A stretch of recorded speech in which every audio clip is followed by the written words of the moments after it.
Oh, let me get my ass in the stream. There we go. There we go. All right, guys, let me drop this. Yeah, we'll get straight to it, man. It's a Saturday night. I'm enjoying myself. I see my UK family is up enjoying themselves, man. So, hey, let's do it, man. Let me post the link. Y'all pull up and talk some shit with me. Reparations. Hey, reparations is a good topic. I got another. Oh, shit. Look at me. I'm slow as fuck. I put join the damn. Hold on. Well, y'all know what the fuck I'm trying to say. I'll do that in a minute. I said join the pain. I meant to say panel. But yeah, man, we'll join the pain here. Y'all click it, man. Okay, shout out to Aduki Gold over there on Bill. Oh yeah, yeah, man. Let me not be foolish, man. Shout out to G Block, man. Yeah, shout out to G Block. Shout out to all the UK streams. I even gotta say, man, shout out to the fucking American streams. I've been fucking with the American streams too, man.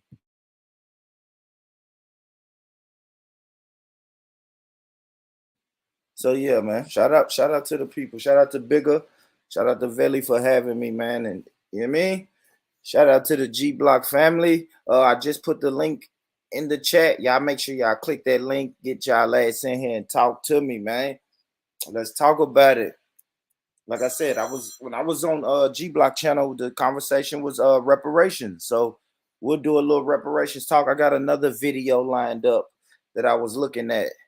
King Gold, I seen you was in the back on the other channel, brother. Click the link, man. Click the link and come chat to me. Yeah, man. Appreciate that. Pay no attention. You pay no attention. Shout out to you. Pay no attention. Sometimes you get on my nerves. Pay no attention, but you all right, man. You all right. I say that you be on the scene, so I respect that. I Dookie Gold. Shout out to you, man. I seen you tell the people what the name of the show was and the name of the channel. I appreciate that. Appreciate that. I really appreciate the UK family, man. It's Saturday night, well, early Sunday morning on y'all end, and y'all still up. Yes, sir. Trill already said the Jack Daniels is flowing. I love it, man. I love it, man. Catching a vibe. I love it, man. So yeah, shout out to y'all for real, for real. Shout out to y'all. But I guess I'll continue. I'll just start. Let's see. So Trilla was asking about a figure, right? Because everybody wants to know that, right? I don't know why. I don't know that. Now I do want to say this. I never understand why non-black people always want to know A, how much money is black people gonna get? And number two, what is black people gonna spend their money on? That always baffles me when non-black people ask that. And then the first thing they say is, well, alcohol and tobacco and Jordans and bullshit. Y'all don't understand that's a horrible stereotype y'all got about black people. I just gotta say it. It's not my job to convince you not to have your stereotypes or not to be a suspected racist person, but it just kind of sounds weird when y'all say that. I just think we're the only group of people that gets that. Well, if they give you money, what y'all gonna spend it on? Crack and Jordans? Like what? But I don't know. What's up, King Gold, Cotton, Buddha? What's up, family? Yo, what up? What up? What's going on, man? I wanted to talk to you, that boy Rich. Big up, bro. What up, Buddha? Big Hey, up, pick Cotton up Sock. everyone. Big up, King Gold. Big up, bro. The whole Memphis thing, man, the whole shooting thing, I wanted to speak to you about that, bro, because I know you're from them sides, right? Our brother Tyree Nichols. Yes, sir. Yes, sir. So, what I'm gonna call them race soldiers there for a minute, but was the police officers from the same area? Well, that's the thing. No. That's the thing. No. A couple of them was for like, I know one for sure. Let me not say all of them. But the one that people really dug into his background, pause. He was from Connecticut. Yeah, he Okay. was like from Connecticut or something, and I don't know how he ended up in Memphis, but came to Memphis, got the job, and he acted like the heathens. He acted like one of And the the heathens. brother was killed in Memphis, right? Yes, sir. Yes, sir. And and the brother that I'm saying that came from Connecticut, he worked inside the prisons at first. and he had some disciplinary infractions inside the prison. Yeah, he beat up a guy, and the guy said he like bust his eye socket to the guy said he can't see, and he bust like they hurt his ear, so the guy can't see clear or hear clearly to this day. And that shit was probably in like the early 2000s. Yo, big up, Born. So yeah, bro. I just want to So ask you What up, Kingo? what was the guy's backstory? The guy that got beaten up, was he a felon? Was he a felony? No, Oh. no. They say he's a guy. He's a skateboard guy. Kingo. He's a guy Ah. He just rides his skateboard. it was a cool youth. No, Yeah, everybody no, said no yeah, background, like no criminal record history, nothing. Like he was a cool kid. Like, yeah. and they just fucking murked him like that, man. That's crazy. But I And was that's gonna why I ask said you personally, Born. Like Right. you live in Memphis. Is your experience with the police over there Well, I live in similar? let me say this, Buddha. I live in Nashville. Nashville's about 3 hours away from Memphis, but it's all in the same state of Tennessee. But absolutely. So one day I'm gonna do this on my show. I'm gonna break down like the subgroups inside of these police departments, right? Because if you noticed, I can't remember. I don't know if that group was named the Scorpion Unit, right? I know here we have the Gang Unit, we have the Flex Unit, we have the Vice Squad. So these are like What's the flex unit dealing so with? the flex. Well, all of these are acronyms. I will have to really look it up, Buddha. But the FLEX stands for something. You know what I mean? That's what Born. police departments start doing in late 80s, early 90s, and they ramped it up in like the early 2000s. Sorry, my brothers. Yeah, I mean, I don't mean to like get in between this, but like you talked about breaking down the finances between reparations of what every individual in America might earn compared to like what might be better off for the black community in investing in schools and other you know things that might benefit the black community. You know what I mean? So I'm more interested in that aspect. You know what I mean? Born Rich. What are you Yeah, we're saying? gonna get to it, Trilla. I was just entertaining Buddha. I haven't spoken to my brother Buddha in a Yeah, minute. big up, big up, Yeah, Buddha. Big up for everyone here, yeah. man. I Big up. mean, he's pretty much he's like the same as you. It's like, I haven't spoke to y'all in a minute, so now you're asking me about reparations. He's asking me about a police murder that Yeah. happened in my state. So we got to get to all of it, Trilla. All right, brilliant. All right. So just last question, Born Rich on that subject. Yeah. Yes, sir.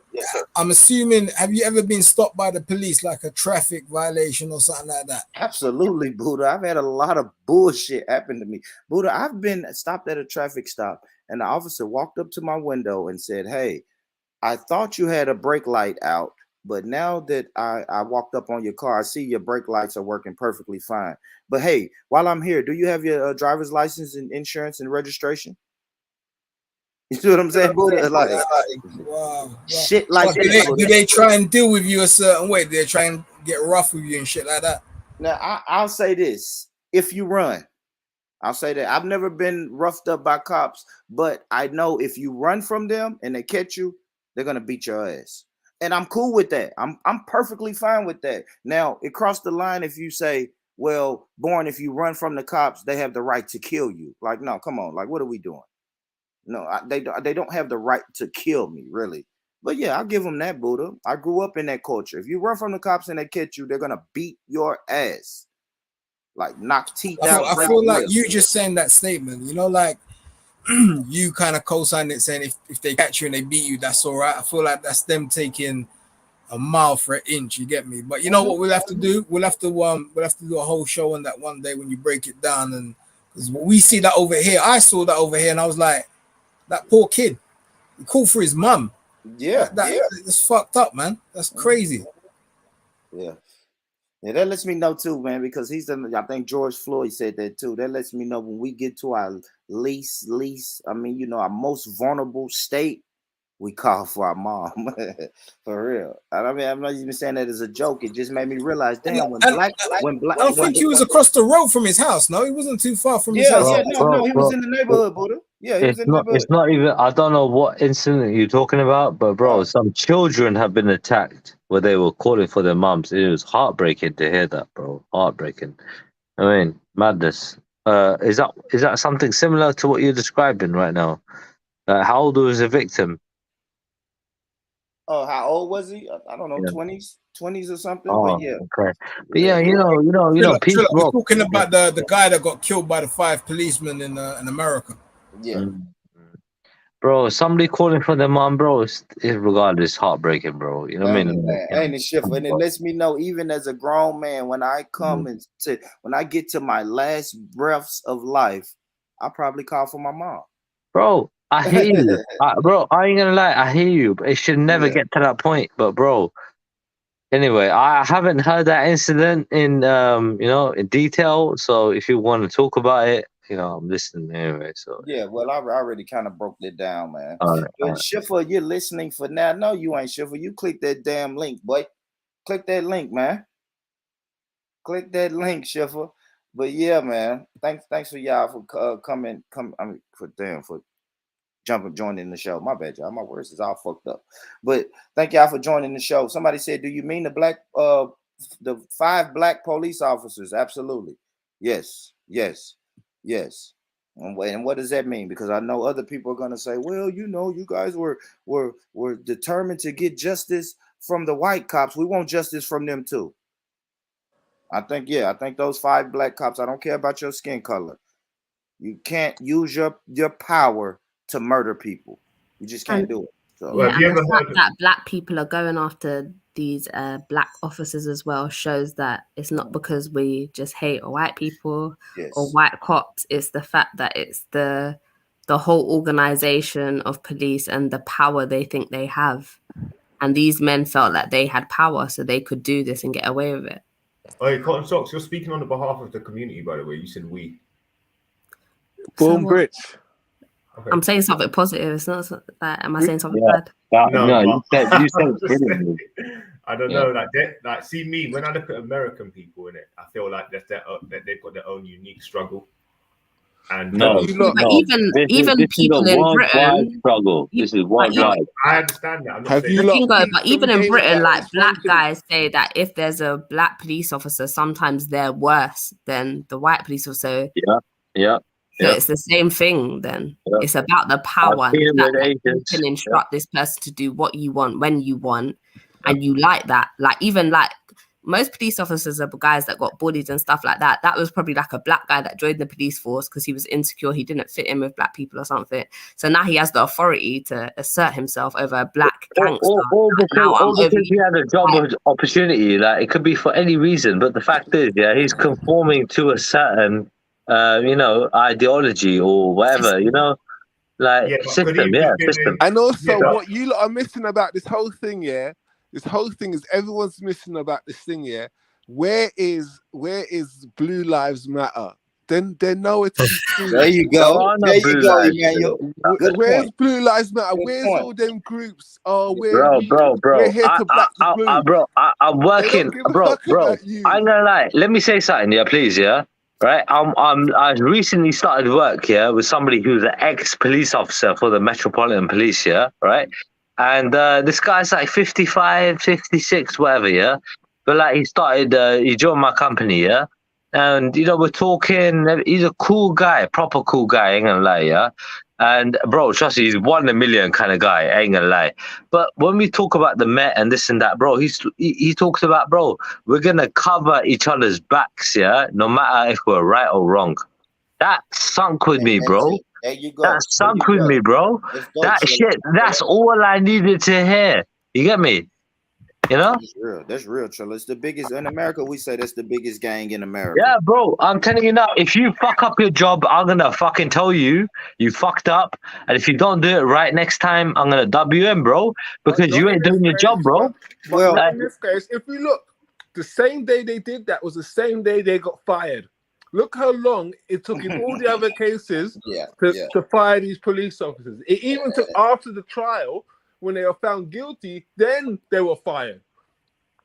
So for all that time, they were getting paid while they were on leave for trial. they get trust me, you see administration leave. Exactly. Now these guys were fired that same night.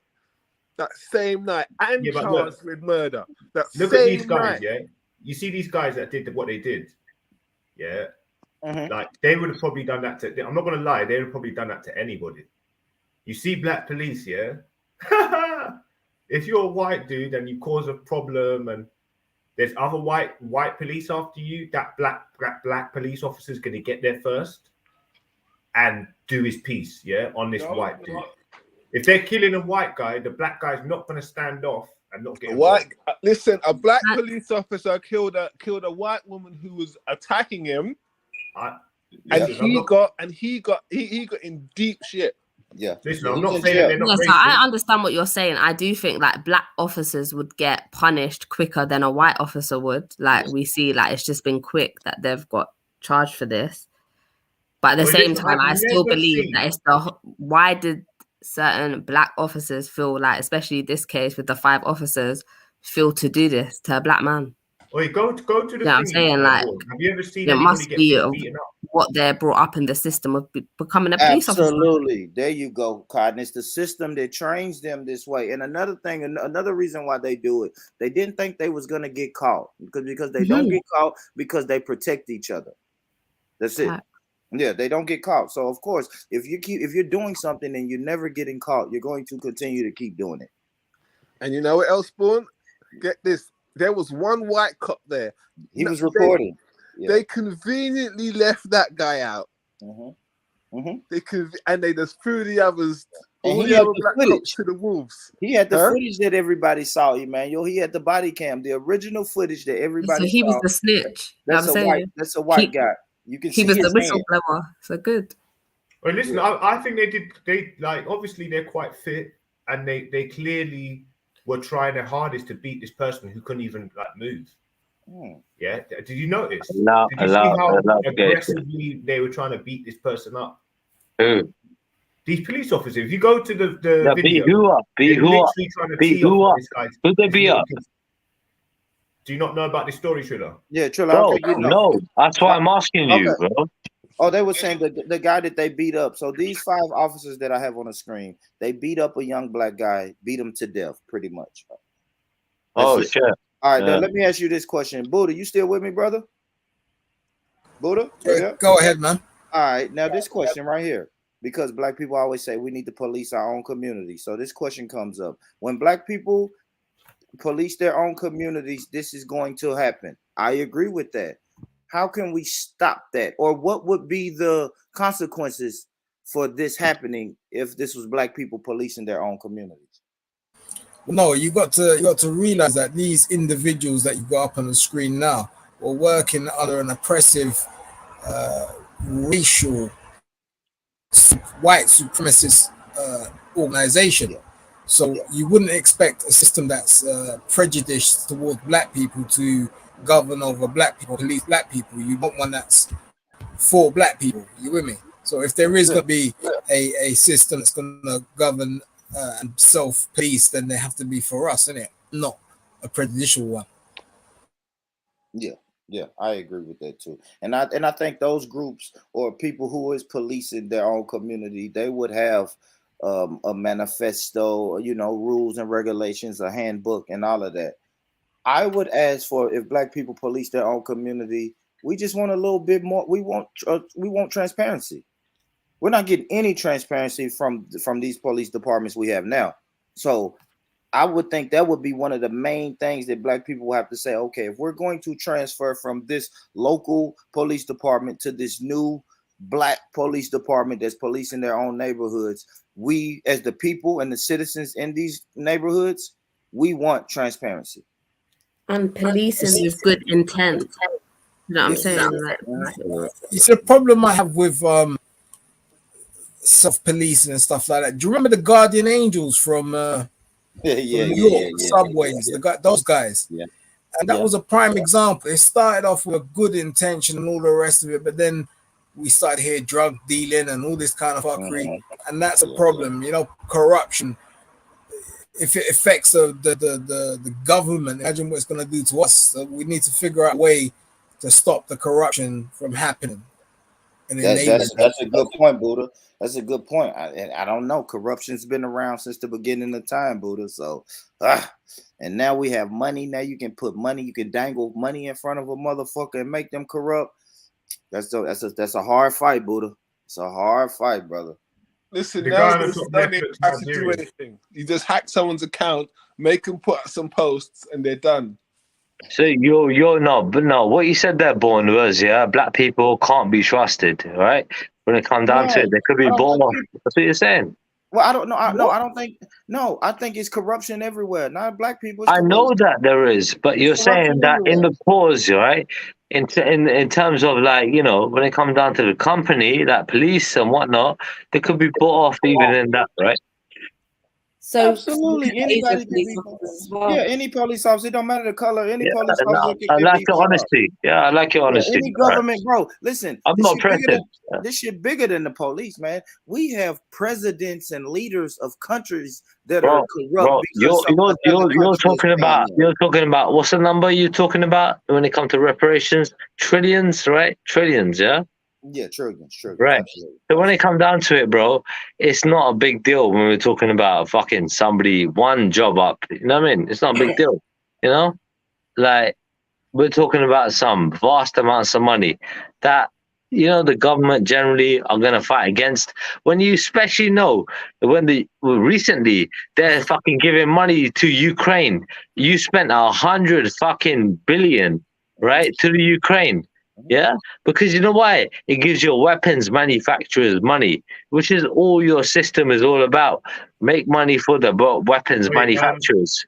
Born, would you go to a protest like this? Would you go to this protest, or would you be sure? I have before, King Gold. Yeah, but would you go to this one though? It's not my thing. I'll say this, King Gold.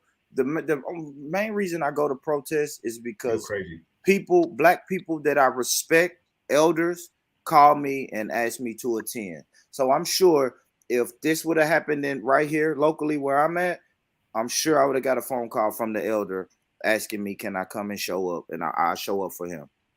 Oh, it's just, honestly, if you do show up, bro, you need to go live, and but obviously, like, just watch out for that high school shooter, bro, looking for some black people for, like, they don't be on that. They don't be on that. Kingo, I'll tell you what I noticed. Look, Kingo, I'll tell you this.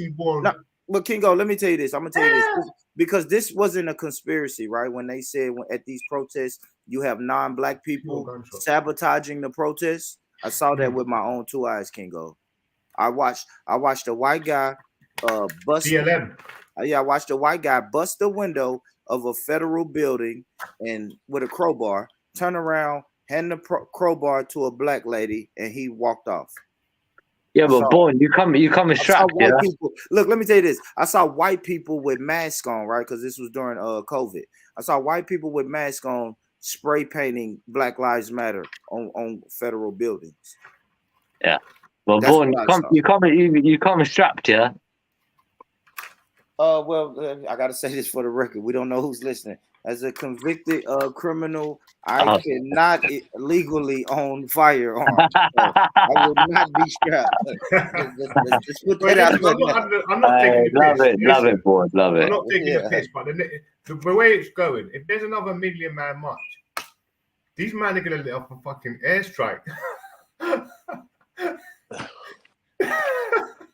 Why do y'all think that? When's the last time that happened? Y'all really think y'all think white supremacy? They do it in Nigeria all the time. Y'all think white supremacy is that far behind? So where they say, okay, if the niggas get together, we're just gonna drop an airstrike on them. Come on, y'all. Y'all know that ain't. Come on, man. Come on, man. They smarter than that.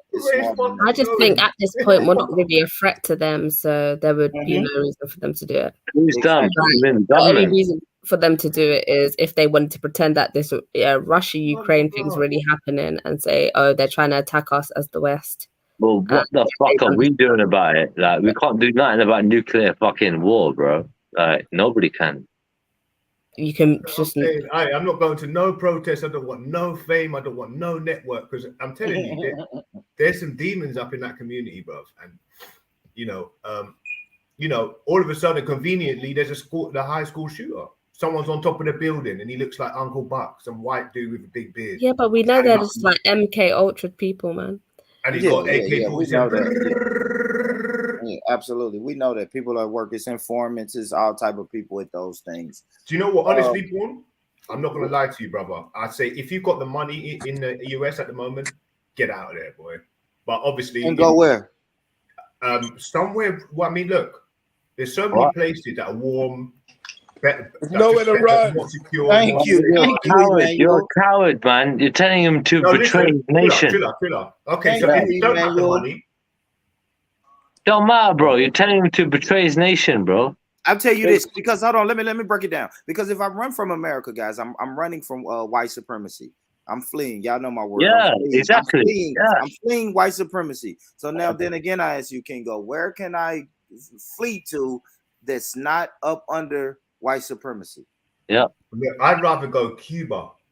Yeah. Where Because you watch James Bond movies. The CIA got all their eyes all over Cuba, but I'd rather go there than be in America at this stage.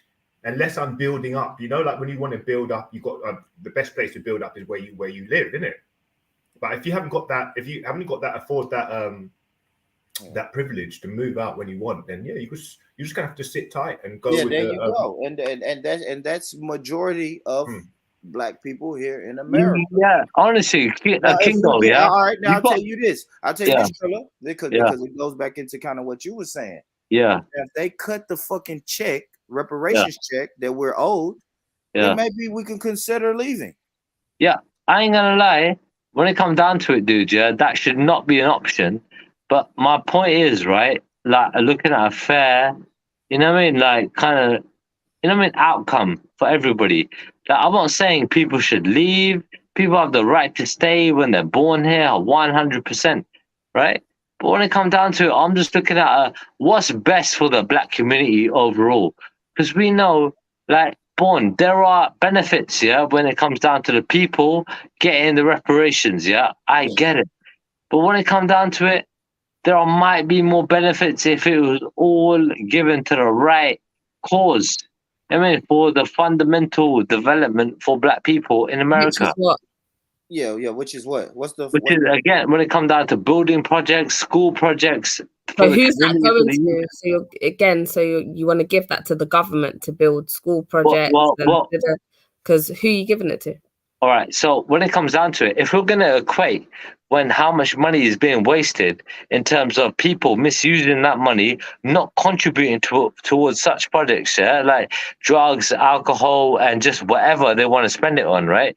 That's up to them. But then if we got a chance, right? If we got a chance to make, right, utilize that money towards the development of our future generation, I would say go for that. I'm part of that. No, you're not part of the reparations. Why not? I'm part of the humanity, right? I'm part of humanity, yeah? No, right. you're not I'm part of this world, isn't it? Right? Unless you think I'm a fucking alien, I'm part of this world. That sounded, Hey, brother, we're part of this world. You think you're an alien, yeah? Yeah, Trilla, we got you, Trilla. Let's try to do one at a time. All right. I don't want this to sound cluttered. Back to it. So Trilla, as an Asian from East Asia, you think you can now say you want a piece of the pie? As a human being, wants to help other human beings on this world, But he's taking this. Now you tag along. Well, I was talking about airstrikes, and this is the way the US is going. I thought that was a bit, pushing the boat out, because to be honest with you, it was a bit of a joke. But I shouldn't really be telling jokes with such a sensitive topic. In fact, you think you can get reparations is I don't know. I think you're trolling, but I think India are due reparations, but. Yeah, for their own Indian cause, but they shouldn't be jumping on the Black American. I don't give a fuck about getting money. Fuck getting money from fucking Britain. I don't give a fuck about that. Or from the Americans. Who gives a fuck about that? We ain't beggars. Yeah, we make our own money out here. Hold on. Yeah, Hold on. you want to Trilla. get your Hold on, money, Trilla. get your money. We ain't begging out here. Slow down, Trilla. What? These are words. See, these are like I'm gonna say. What? I'm not gonna call them. Bro, he's saying we are old hours. I agree. Trilla, only one of us can be speaking, brother. If you're speaking, you're not I'm listening. sorry, Trilla. I'm So- sorry. All right. My bad. If you're speaking, you're not listening. So what I'm saying, My bad. that's kind of like a trigger word. Now, All right, my bad. am I truly begging if it's a debt that has to be paid? Like this is another thing, guys. We're not willy-nilly with this shit, guys. We're not just freestyling. It's not Freestyle Friday when it comes to reparations. No, we have real economics and accountants. Like you said, Trilla, you have accountants. So we have quote unquote accountants who have really sit there and added up all of the man hours, the free labor. Those are hours and hours and hours my ancestors were on in those fields and in those houses. Free labor. They didn't get paid a dime. So we have come up with figures. We know how many man hours my ancestors put into this, guys. We are not begging or beggars. This is not begging. This is a debt that's owed. These are people who worked for a corporation and were never compensated. Never, Trilla. And just like Trilla cares about the tax man getting. Hold on. Are we asking? Like that. Are we asking? It's a simple question. Are we asking? No. Then I'm going to answer you. No, we are suing them. Right. I like it. You sue them. It. We're not begging. We're gonna sue you. Good answer. This is a lawsuit, Trilla. Don't call it reparations. And that's the thing. That's the thing. Listen to me, family. Listen to me loud and clear. If we replace the word reparations with lawsuit, I promise you, 60% of non-black people would probably wouldn't have a problem with it. That's just my guess. That's my guess. Yeah, there'll be a lot of non-white people that say, you know what, man, you're right. Like Trilla's saying, you're right. We too proud to beg, bro. We too proud to beg. I'll tell you this: white supremacy has taught people that reparations means begging. Like, man, you niggas is begging. You niggas is begging. We're not begging. We owed. And this is a lawsuit. You know what we're gonna do? Because Shiva said we can take it by force. We're not ready to take it by force, but you know what we'll do? America loves to play court games and go to court and sue you and file lawsuits. So what we're doing as a black community is we're filing a lawsuit for our ancestors because they worked from sun up to sundown, and on Friday they didn't get a check. They can't go buy Jack Daniels on Friday with their paycheck like I did. Yeah, but what now we've added up all those hours. That's 40 hours a week for 556 years. Yeah. Somebody do the math. That's a lot of hours. Somebody do the math. The big paycheck. Sorry, so it's quickly turned up. Yeah, they say to you 50K, and they say you've got to work for 1 year unpaid. We'll give you 50K. That's reparations, isn't it? 50K for 1 year ain't bad salary. I mean, what do you expect out of it? Because they're not going to give you anything over 100. Nah. They're going to pay you the bare minimum, dude. That's what the government do. Yeah, that's what I'm saying. The bare minimum. If they do. But when it comes down to the Indians, like Born Rich, the Indians as an example, they wiped the majority out. So there weren't many to pay back. You get me? Okay, but so what about the largest diamond, like one of the largest diamonds in the world that the Queen Elizabeth has in her crown? The Kohinoor. Would you say that the Indians are begging for that because they're asking for it? No, because I'll tell you why, right? Right, that was owned by multiple different people throughout history, right? If you know your history, that was owned by lots of different people, but through conquest. So therefore, whoever owns it, really and truly owns it at the time. Like when it comes down to it, dude, like I've had this conversation with different people. When it comes down to it, right? When it comes down to artifacts like that, I don't give a fuck. When it comes down to, and regardless if it has some symbology or some religious significance, it's what it is. Yeah, they can fight for that. My dispute is religious artifacts that have been held in the British Museum, right, in Euston and other places around the UK. right? They have no affiliation to being there, right? And they can be held in India.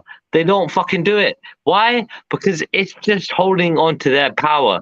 Because we can hold on to it, and we ain't gonna give it back to you, motherfuckers. You know what I mean? I don't like the attitude.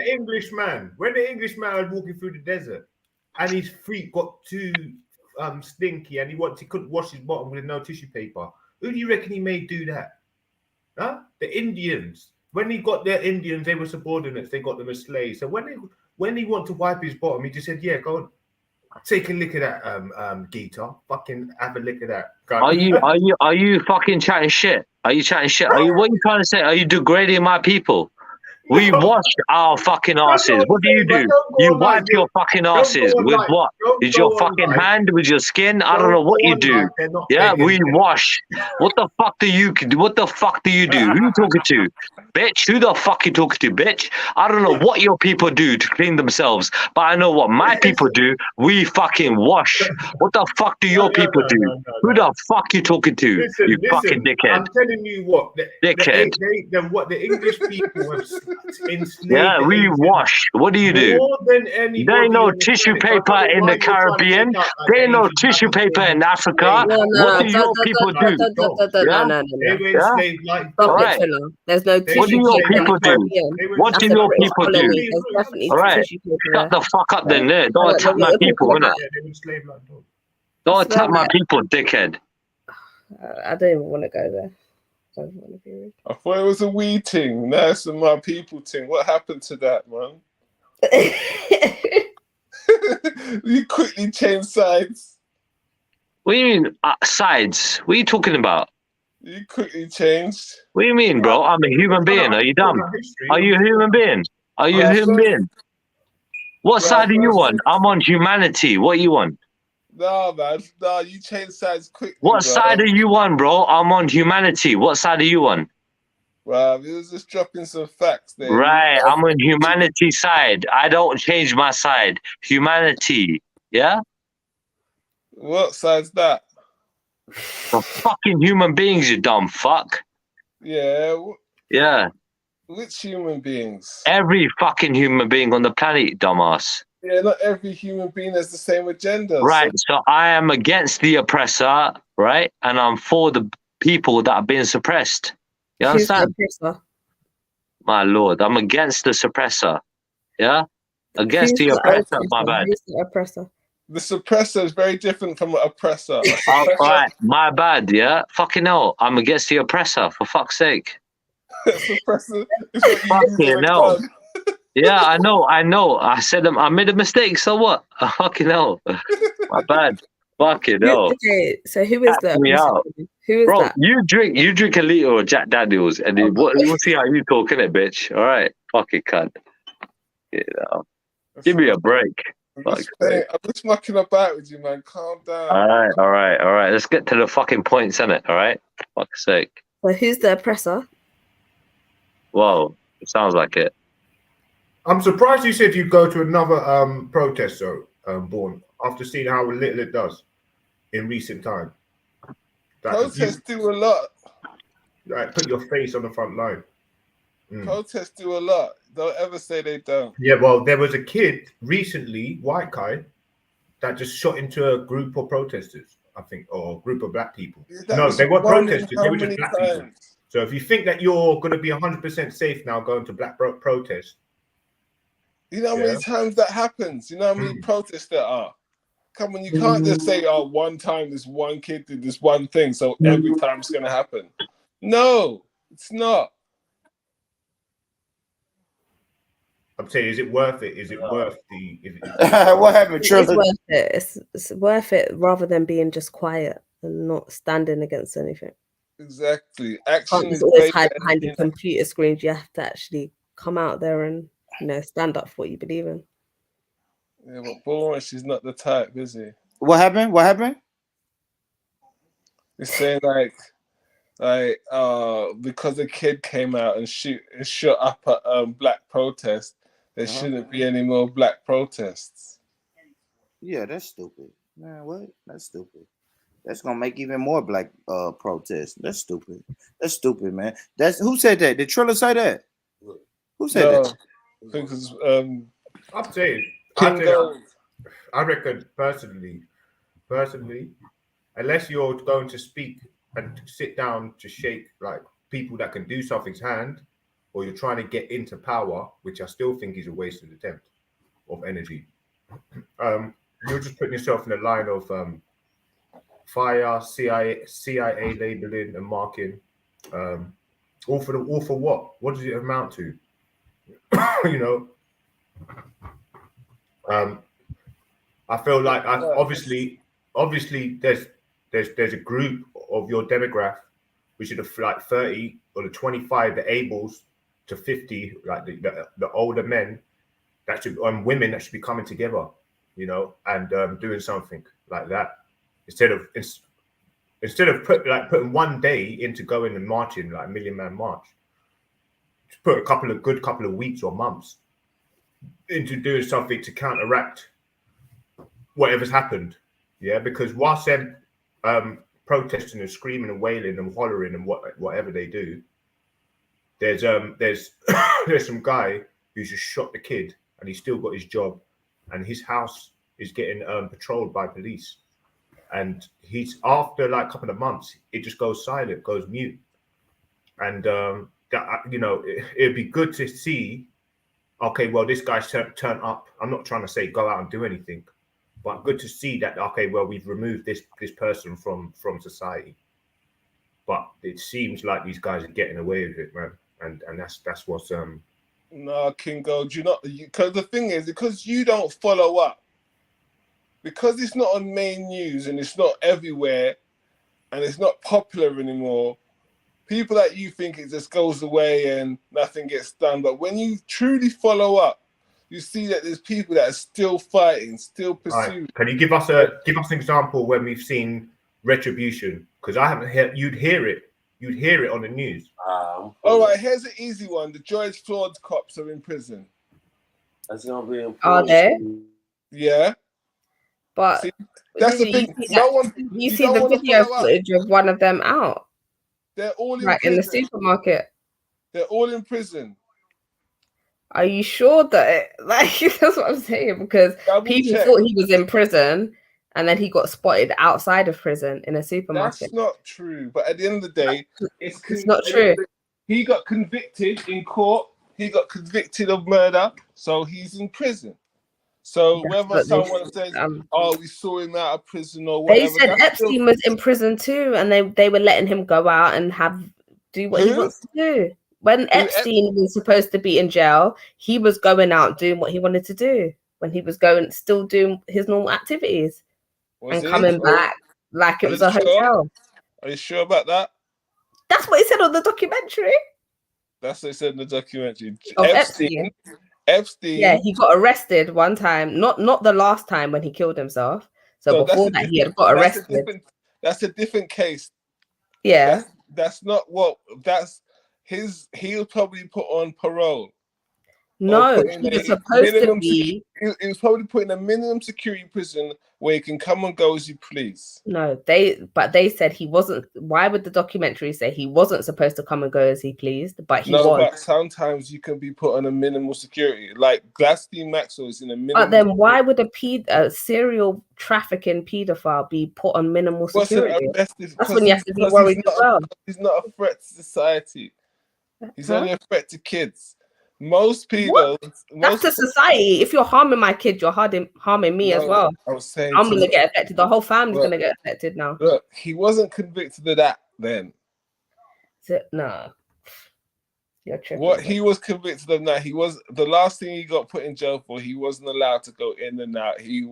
That's where he was put in a maximum security federal prison. Yeah, and I'm not talking about the last time. I'm talking about yeah, but in the documentary if you watched it. Yeah, but that time wasn't the same as this time, was it? It wasn't the same charge. Well, there was damning evidence against him. Yeah, but everyone could say what his penis looked like, what everything. Do you know what I'm saying? Like everyone had all the stories that coincided with each other.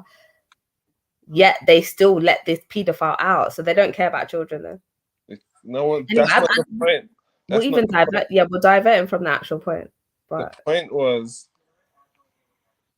point was he was at a maximum security when he killed himself. Yeah, in the last stages. And before that, he was on minimum security, and he was going for a trial. A paedophile shouldn't be minimum security. A serial paedophile shouldn't be minimum security. But he's not really. Do you know what a maximum security prison is? You know what type of people are on there? It's what he should have been in. That's what I know. But the point of the matter is, the point of the matter is, people do get dealt with if you follow up the story. Most of these cops that kill black people nowadays, they get followed up. And when you follow it up, you see that there was a case and a trial and a conviction. You know, it's not like protesting doesn't work. Protesting brings awareness. I think protesting with certain things work to a certain extent. No, it brings awareness, and it brings people together, and it makes people think about things. And when people say protesting doesn't work, it works in many ways. You know, it brings awareness to people and highlights problems that further on cases get stronger and stronger, and people get smarter. People learn how to deal with the police without clear instructions. People have been benefiting from protesting from the get-go. Can you name the benefits of it? And as well, how do you feel that the government is trying to stop people from actual protesting? They want to change the law so you can't protest. Exactly, because if it didn't work, why would they fight to stop it? That's the point. If it was pointless and useless, they would have just let people get on with it. Well, do you know what protest would morph, right? It would change into something else, like enterprise. Yeah, and then people will be rallying around to enterprises as opposed to reacting. It'd be proactive, something called proactive, right? And then as opposed to being reactive, which what protesting is literally brought about by, right? You're going to be more proactive. So therefore, enterprise, I think, is a good thing to replace it. Now, I'm not saying that black people are lazy, but we definitely see that they have 90% of the wealth is not in their hands. You would like to think that, but it's not true. And they're made up of nearly over half the world's population. So if you do the maths, you don't understand. We have the biggest spending power out of all the nations. Yeah, which is what I just said. Which is literally what I just said. No, I'm saying individual. Well, power. I mean, if you see the amount of people have the largest spending power. Okay, because there's a big amount of them, but how much inherent wealth do black people have? Because if you're just spending and just investing, that's not helping you. But the difference is like these. Listen, the economy relies on us. Yeah, but we're not relying on ourselves because we're not saving none of our money. We're just buying. No, but they can't. The economy can't. The economy won't work if we started to save. But who the fuck cares? I don't care about the fucking economy. I care about me and my family. You'll care about the economy when it collapses, yeah? So I don't care. No, but listen, you cannot have one of the largest spenders in the economy suddenly not spending. Why not? Because the economy, because it will crash.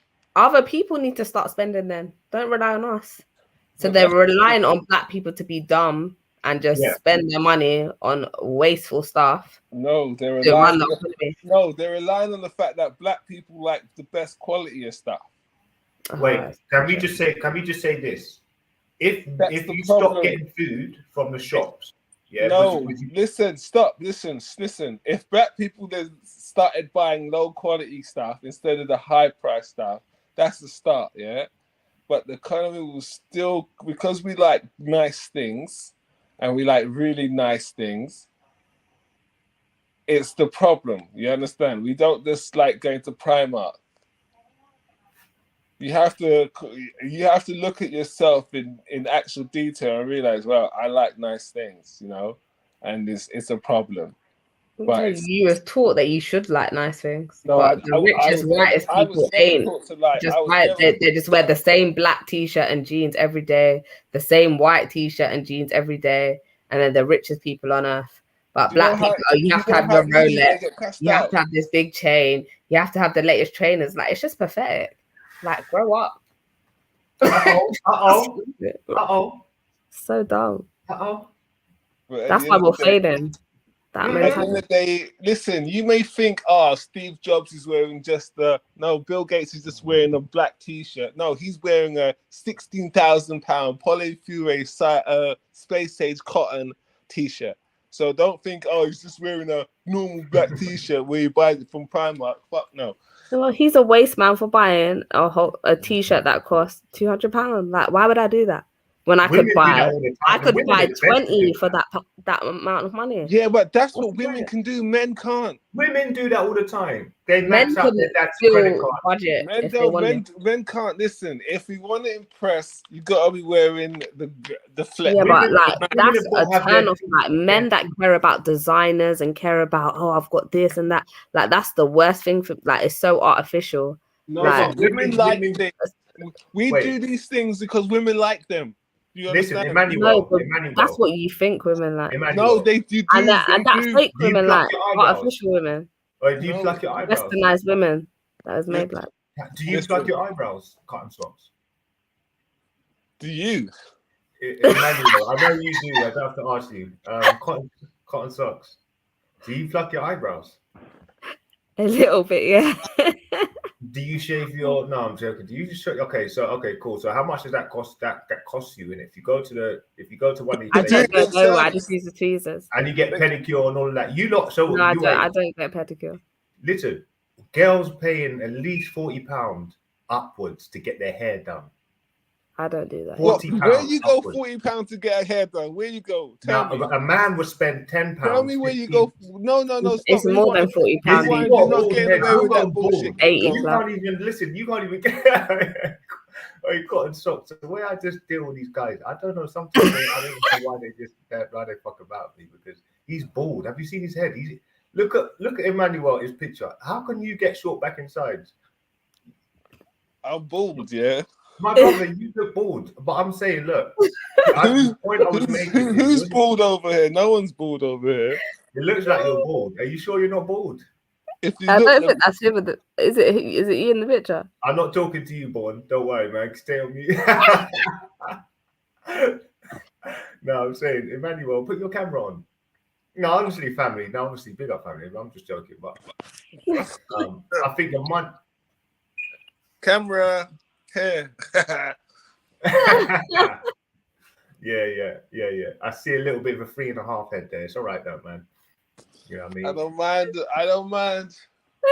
But at the end of the day, I got more hair than you know. A 4.5 head. Do you see where your headband is? On your headset. Look underneath that. That's where the bald patch is, mate. No. That I ain't got no alopecia, my friend. But you know what? Shout out to people that have had alopecia because I think that comes from stress anyway. But I think the amount that women spend on money is way more than what men spend. No. Yeah. No, because like men's clothes in general are quite expensive. Exactly. Women's clothes are cheaper. And the one thing the reason is sometimes women only wear something once. But what are you spending your money on then? Because to be honest with you, I mean, apart from the essentials like I don't know, hygiene stuff, you know, like getting your hair done, getting like perfume and aftershave, whatever. You're not really spending much being a man. What are you talking about? But they want certain jeans, certain tops, certain jackets. Yeah, but I'm saying clothes. I'm saying you got to have a fresh summer jacket. You got to have a fresh winter jacket every season. You got to have and your jacket's got to match your trainers. The trainers got to match the Yeah, jeans. see, You now we're got to have the talking stuff shirt. you don't need, though. You got Do you need- but listen. You don't need these things because you're not that type of dude. But me is that type of dude needs these type of things. You get me? You see, the jacket I've got is a vintage jacket. That Exactly. you You can't probably get. have It's one of jacket. I have 8. right? So And that's from Gap when you Gap have to was have first. one for every day of the week, bro. When Gap first opened, they would just sell sheepskin jackets. But anyway, But you're not a trainer in jeans sort of guy. So what I'm saying is, I am. You get me? I got like bare pairs of Yeezys. I know for a fact women are spending more for aesthetically looking. I'm sorry, but okay, let's get on to it. Let's talk about maintained. Can we speak about Balenciaga? Yeah, they're ridiculous. Like, so I want to know now that we know that like Balenciaga promotes like, you know, pedophilia, child exploitation, promotes child and adult love, yeah. Why do I still see people like celebrities still as well, like wearing their stuff? So for that, when I see you wearing that, that makes me think that you support that stuff. It's because listen, it's because it's a phase. People go through phases, and as soon as a big story comes, they forget about the old story and they move forward. And Balenciaga, there's another new. He says they come out with a press release. Oh, we're teaming up with the Child Protection Agency to support children who are in diseases or under oppression or whatever. And they team up with them and everyone goes, oh, Balenciaga's, they've turned the table, they've got new CEOs, they fire their board and they get everyone new in and they go, oh, no, I don't want you guys anywhere near children. No, if but anything, that's the thing. They that's should the thing. distance themselves away. It's called it's called rebranding, and companies do it all the time. Look, yeah, Johnson and Johnson got found caught guilty of adding chemicals that causing poison, and they're still number 1 in the shelves. Yeah, but I don't buy Johnson's and Johnson's after I found that out. No, but you don't. But people didn't caught cancer and died. So yeah, but then this is what I'm saying. People need to search up their own shit. Yeah, and when you try to tell people that they don't want to take it seriously. So if now your child gets cancer, you know what I'm saying? People you don't want to listen. Too busy concentrating on themselves with their Facebooks and their YouTubes and their footballs and their Kardashians and their new fashion. They get caught up, you know, and the Russian wars and the COVIDs and all these distractions just fill people's minds, and they can't be able to hold on to a grudge to a company that they've used for so many years, and then they fired the guy who did that. It's just like with politics. They go, oh, that's the last government, they fucked up the country, but not this government, because we've got a new guy in charge and he's not gonna fuck things up. They've all been fucking up, especially the UK. Look how many prime ministers we've gone through. And everyone still goes out and votes. But I don't think everyone votes like that anymore. Everyone votes like that because everyone's queuing up. You see the numbers. The last time I voted I voted for David Cameron, which I regret. Worst mistake of my life. You are talking like the problem because you are stuck in your little world, and you don't. I just done one-off votes when I thought, like, you know, you're not. Maybe my vote will make a change. I decided to believe in the vote, like, but it's just all fake. It's just all an illusion. Pretend you have a freedom of choice when you don't really. They already know the choice and they've made it for you. Exactly, but the point is, people still do it. People still because they want to feel like they have some kind of control. Because people don't want to know they're controlled. It's scary. The point of the matter is, they will still vote for the same governments that's fucked them over before because they've changed guy at the top. They just change people. They just put in new people, and yet they keep the same politics. You understand? So if Johnson and Johnson do it, if governments can do it, so can Balenciaga can do it. Yeah, but then I'm gonna side eye you if you support Balenciaga, because then you support child pedophilia. You're stuck with the old policies and the old guy, and the old team that done that. You're stuck in what that mistake that they done. You're not mistake. You're not moving with you're not moving with the new and now how Balenciaga have officially worked are now teaming up with a child helping agency. So if you're against, I don't care, because what if that child agency is corrupt and they traffic children? They could be people like that. I don't know them. No, but if you're now against Balenciaga, you're now against a charitable agency that's trying to help to better the children all over the world. Do you understand? You see, there's so many other agencies we can support. So no, but you see how clever it is. It's clever, but it's just overplayed now, and I just think people should just see through it. Well, people have forgotten. It's like Adidas now. Adidas have to go begging back to sign Yeezy, Kanye again. They have to go begging back to sign Kanye again because they will lose a 1.6 billion pounds, and they've already lost another £1 billion. So they need to re-sign to recoup to get all that money back. You know why? Because people have forgotten. The people have gotten over it. People have moved on from what Kanye said. They're moving forward now to see what a big recession's going on. You understand? People don't have time to gripe over the past anymore. Balenciaga. If it sounds Mediterranean, then it's probably going to sell. Like they could bring out anything that sounds Spanish or Italian, and it's like something aga or or ada. Everything's Prada. No. You're gonna buy that. Balenciaga's been around for decades. That's how ignorant black people are. No, Balenciaga's been around for decades, so you can't just here's a new. It doesn't work like that. Yeah, I guarantee you. Just because you don't understand and you are not informed of these things, you just think, just casting aspersions on me, No, you just thought Balenciaga just popped out. No. Shut the fuck. Hey, watch out! I already run off 2 people off this panel, 1 person off this panel. Triller, where's Triller? Oh yeah, Triller just bounced. I thought you ran him off, and now you just I think I'm running back.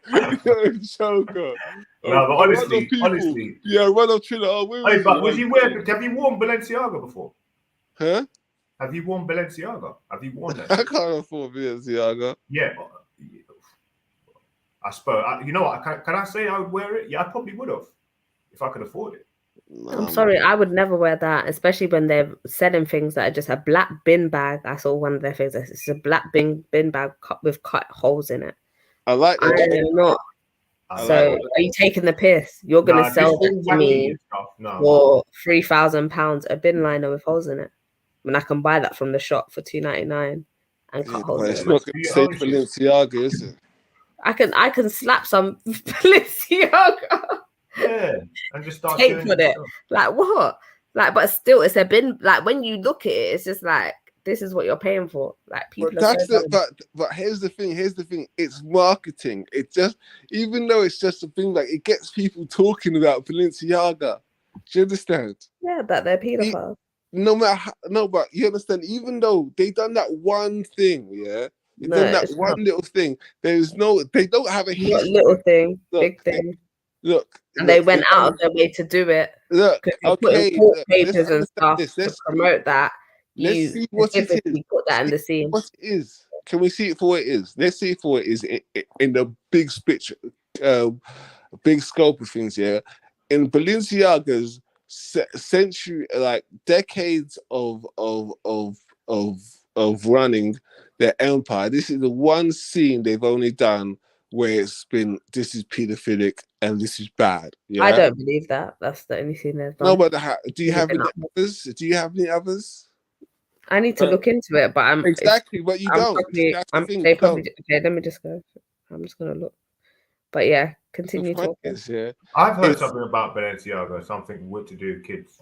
it's a scope. Like, It's a small fraction of their window of the whole spectrum of what they did. Yeah, but Balenciaga will bounce back. They will bounce back. Hopefully, they don't bounce You nowhere. sound like you're rooting for them, my friend. No, but that's the thing. These things, but that's how things go. They always have a turnover, and people forget, and they move on, and then they go back to doing what they're doing. And that's why we live in hell. The devil runs this shit. People can see that children are getting harmed in this, and but that's the thing.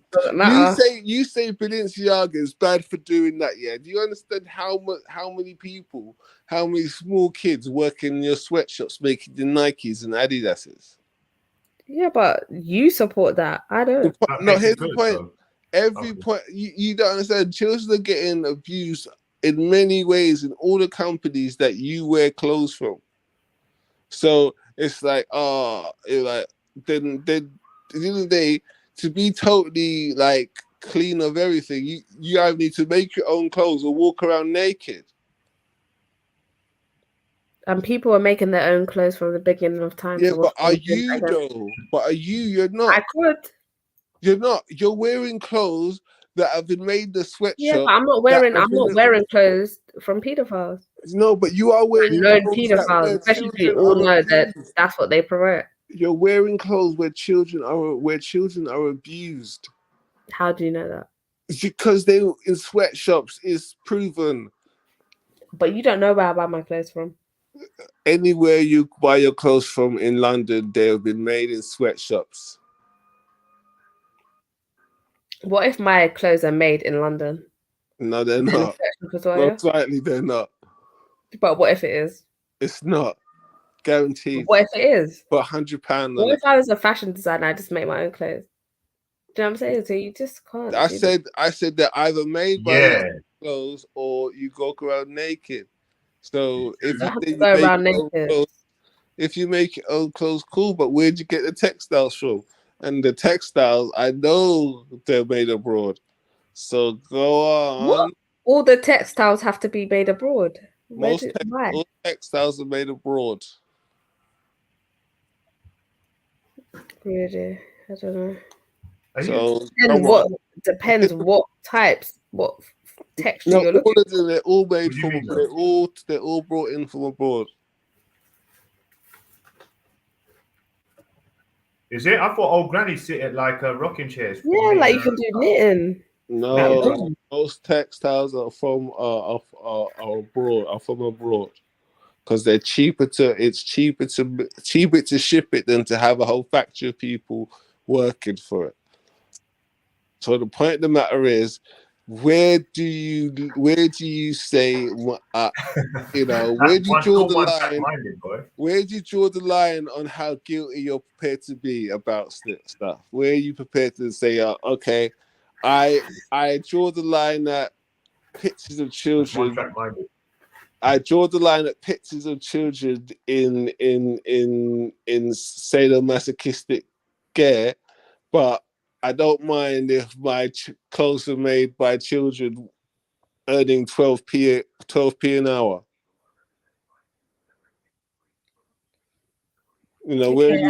I just want to say as well, there are British, I've just searched it on Google. There are British clothing brands: Mannequin, Jennifer Ann, Teddy Edward, Warren Brook, Fortis Clothing, Stock Pair, and Touch of Tweed. So there are brands of clothes that are made in the UK, sold to UK people. They're textiles made. Oh, just stop hating, man. Fuck's sake. No, but this is the point. You don't know.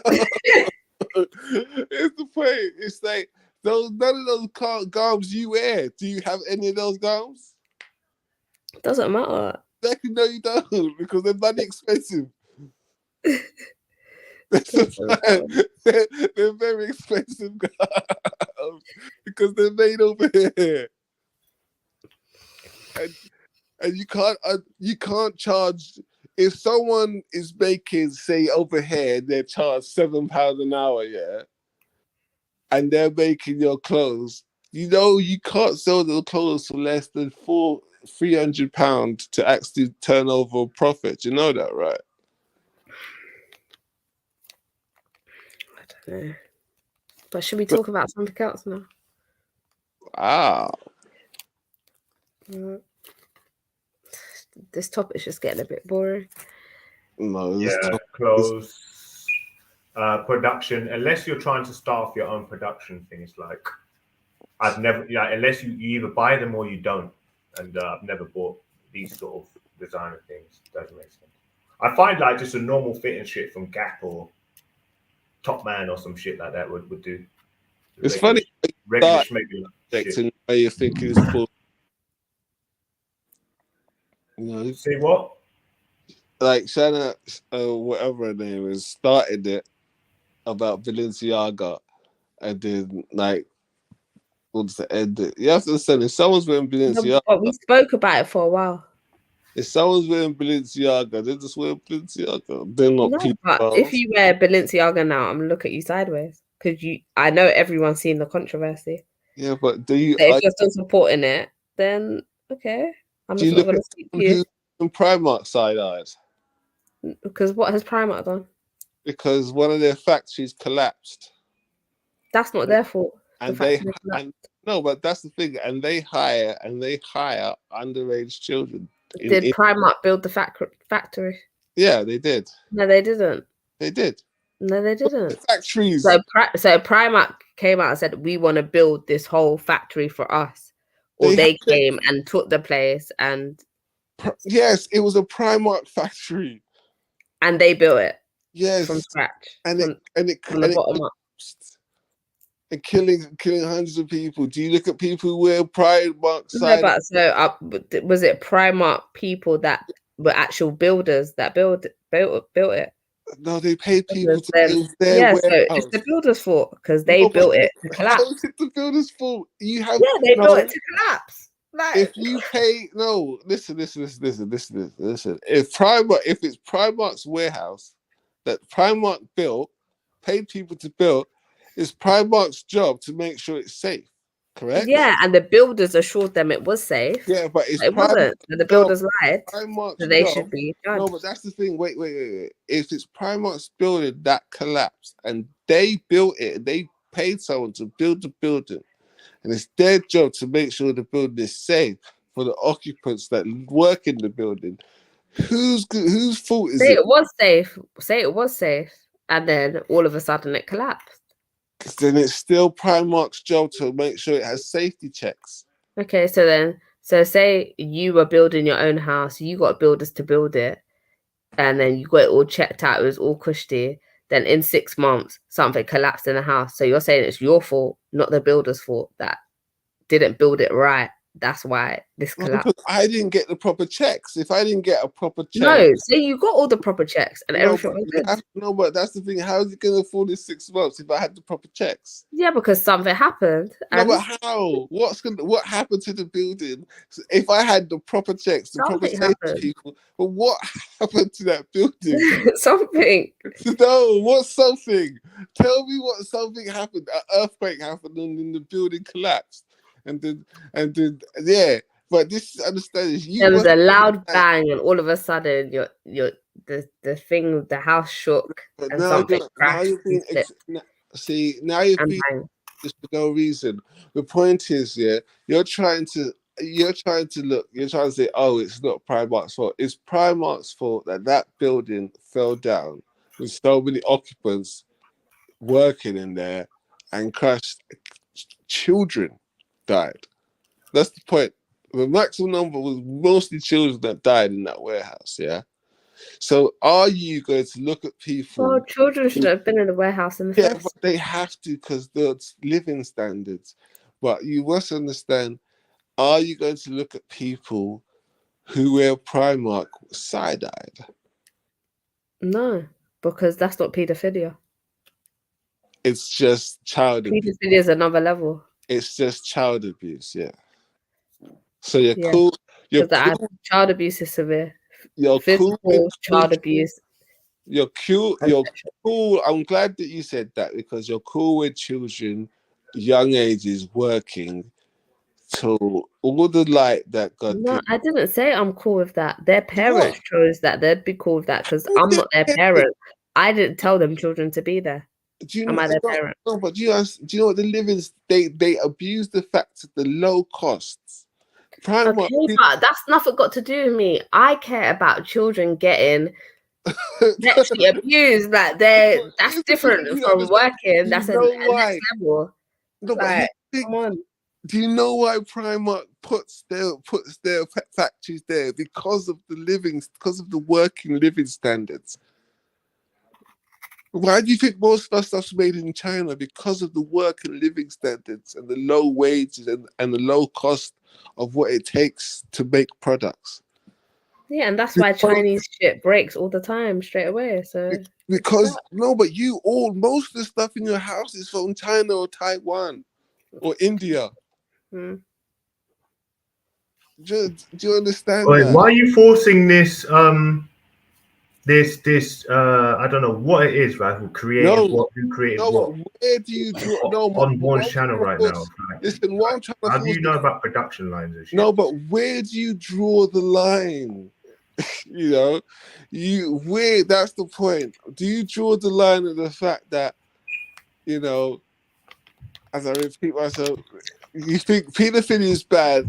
Yeah, we all think it's bad, but you're cool with the fact that they use underage labor forces in dire conditions, cheap labor, so that you all can get who's cool with that? What That's what I'm saying. No one's cool with that, so I don't know why he's saying that. Shit. No, but you said you wouldn't give him a side eye. Yeah, man, I love my. No, I said no one's cool with that, but at the end of the day, that child's probably there with their parent. The parents co-signed for the child to go and do this child labor. Is the child labor gonna have detrimental effects, psychological effects on this child as they get older? Yes. At the same extremes as being abused as a child sexually. I don't know about that. Listen, the amount of children. The amount of children that have worked from the beginning of time and they were fine. What about them? The children in Africa that are working, they're fine. They're not fine. They are. No, here's the thing. That's why you live in such a little box.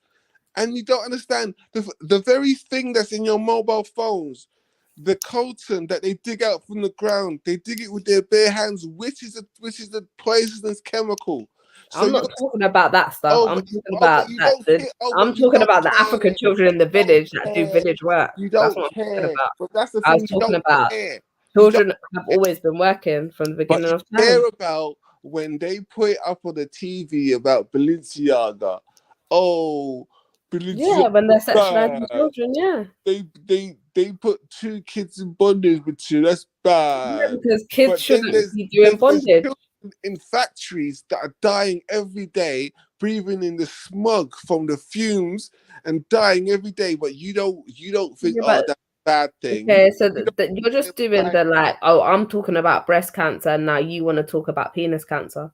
Like, do you know what I'm saying? We ain't got time for that. We're talking about if we're talking about pedophilia, we're talking about pedophilia. If we're talking about child labor, we're talking about child labor. They're different things. No, they're both as bad as each other. Child labor. Yeah, but I'm saying they're different things. They're both as bad as each other, but they're different things. We're speaking about one or the other. Stop bringing in other things. No, but children. But that's the thing.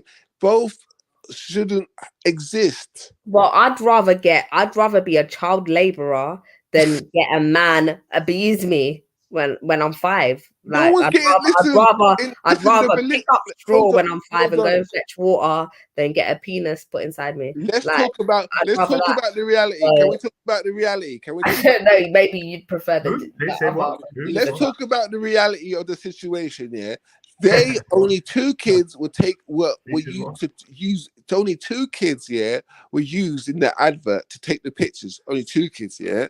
You know how many kids die a day in these What was the paperwork they put in the advert That's just paperwork. about allowing I'm talking about adults to actual be with kids that are children? dying in Colton it, mines man. that they put in your, And then having your children little in mobile bondage to phones. suit I'm that. talking that about kids that- that listen, that you don't writing. give a shit. You don't actually give a shit. To truly, you don't give a shit. You're just echo chamber for what the media wants you to care about for now. The media doesn't want me to care about this. The media supports pedophilia because that's where you saw it. No, but I have children. So I care about how other children, and I was a child. So I care about how children are being abused and manipulated. You just said it yourself. You rather have children. You rather have a child laborer instead of saying, you know what? I said, me as a person, I would rather child labor rather than getting sexually abused. Yes, I prefer that. So you'd prefer to get sexually abused rather than child labor. That's how about you'd rather get bummed than working a sewing or something like that. I'd rather sew. Do you think children? Do you think children want to work? No. Do you think children want to get raped? No, but do you think they want to work though? Do you think they want to get raped? Forced? Do you think these children are doing it for their own good, or are they being forced to work? Same as sexual abuse. No, that's the thing. So you think they're both the same, but you rather one over the other. I don't think they're the same. I think sexual abuse is worse. But you think they're the same. You just said they're the same, though. No, I'm saying the same questions you're asking me, like you're acting like child labor is worse. I'm saying, but the same as sexually abused person could feel that or worse because it's worse. About. I said, so would you rather get basically someone came if someone came, you were on an island, someone came to your island and they stole you and they said you're going to be a laborer, I'm forcing you to be a laborer, or I'm going to steal you and you're going to be my sex slave forever. I'd choose to be the laborer. Is that wrong? No. This is what you seem to understand. I'm not agreeing to neither. I'm saying you're going to have to kill me. Yeah, but I'm not saying either or.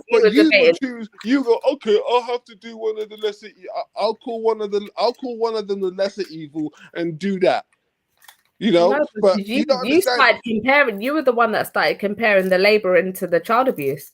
If you didn't start doing that, then I wouldn't have to say my point. Children are being forced to do something against their will. They're losing their childhood. They're losing their lives. Do you understand? They're dying in these mines. What's your point? What's your point you're making? The point is she doesn't give a shit. She doesn't mind. You don't care.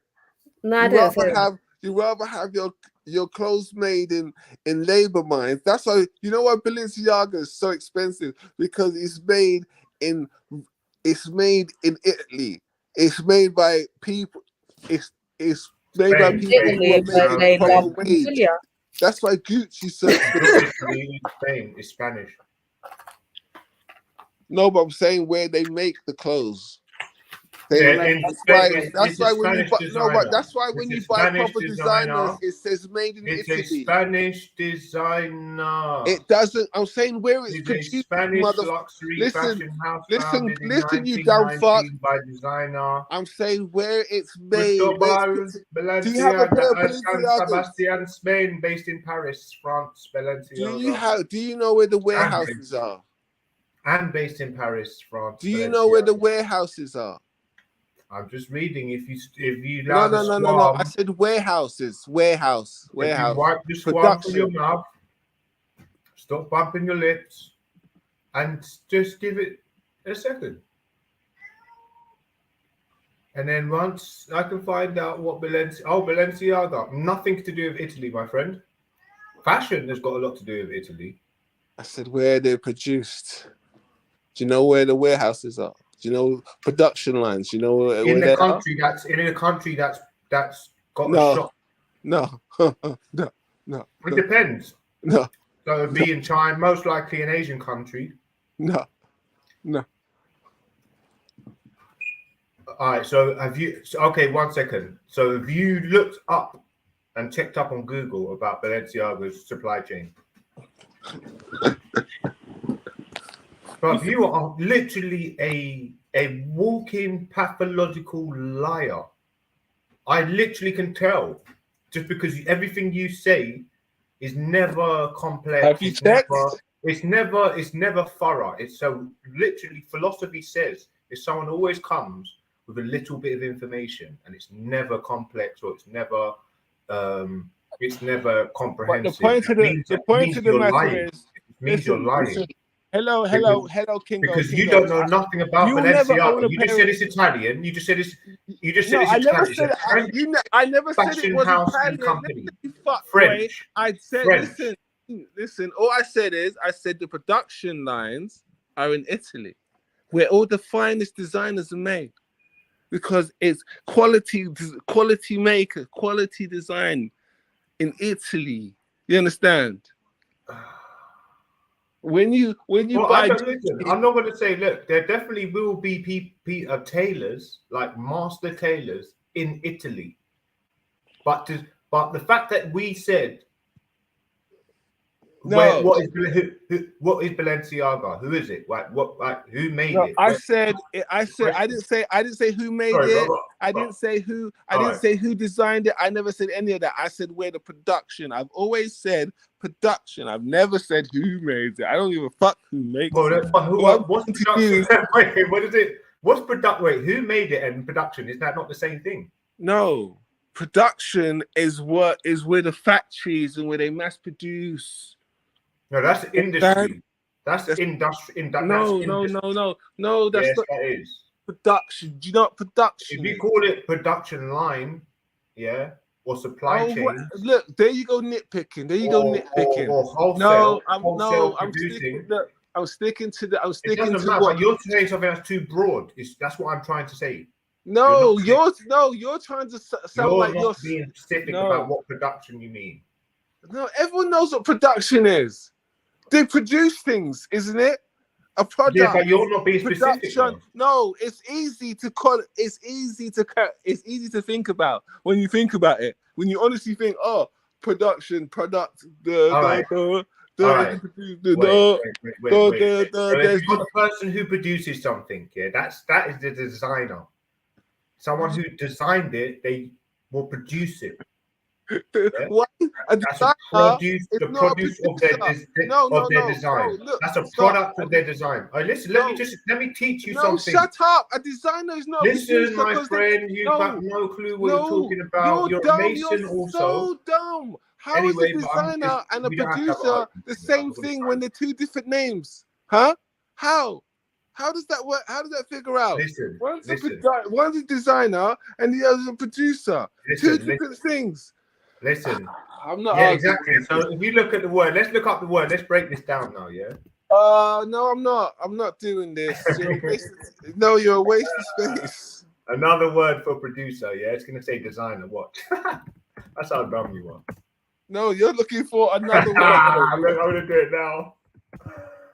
Hey, don't try it with me. Don't play with me. You know, I'm saying I'm a different breed, bro. I'm a different. No, you're a different breed of idiot. Animal. I've got a thesaurus bigger than the fucking your head, your neck, your little skinny neck, my friend. You know what? No, but honestly, my brother, honestly, like if you're stalling, find it. Hurry honestly, up. my brother, I would have probably said out of my ignorant self and my competitive streak as well, I would have shouted out maybe Italy because Balenciaga. No, yeah. Go on. I did not say. Go on. All right. So okay. So look, we'll go to this. One sec. Now, when you type in Balenciaga, no, don't go, don't run. I know this is like, stop running, run back to producer. But it says immediately. Listen, shush, man. Oh, shut up, man. You're running, bruv. You're running. Hey, family. Go. Just type in Balenciaga. It says French fashion house and company. French fashion house and company. I don't look. Now, you go down to a little bit more. It says Balenciaga S.A. is a Spanish luxury fashion house founded in 1919 by... Wait. Stop. You said French, now it's Spanish. a Spanish luxury No, fashion. no, go back to read it was before. When you said Listen, French. listen. Stop. Look. You're losing your own argument here. It doesn't matter. No, I'm You're reading losing your something own on it. argument here. You're losing your own argument. Stop. Can you stop now? Because you're running from producer. When I said producer and designer, you said, "Oh, do the same thing." You stop that now. I don't know nothing about Balenciaga. I don't listen. Stop. I don't know nothing about these guys. Look, I'm completely new to this, my brother. You're completely new to this, but I'm telling you, it's a Spanish luxury fashion house founded in 19. I never said it wasn't that. I didn't say it was that. Did I say it was that? I said who produces, where the factories, where they make, where the So obviously, so the main places are Spain, where it's founded, and France, where it is obviously. Did you say Spain, where it was founded in France?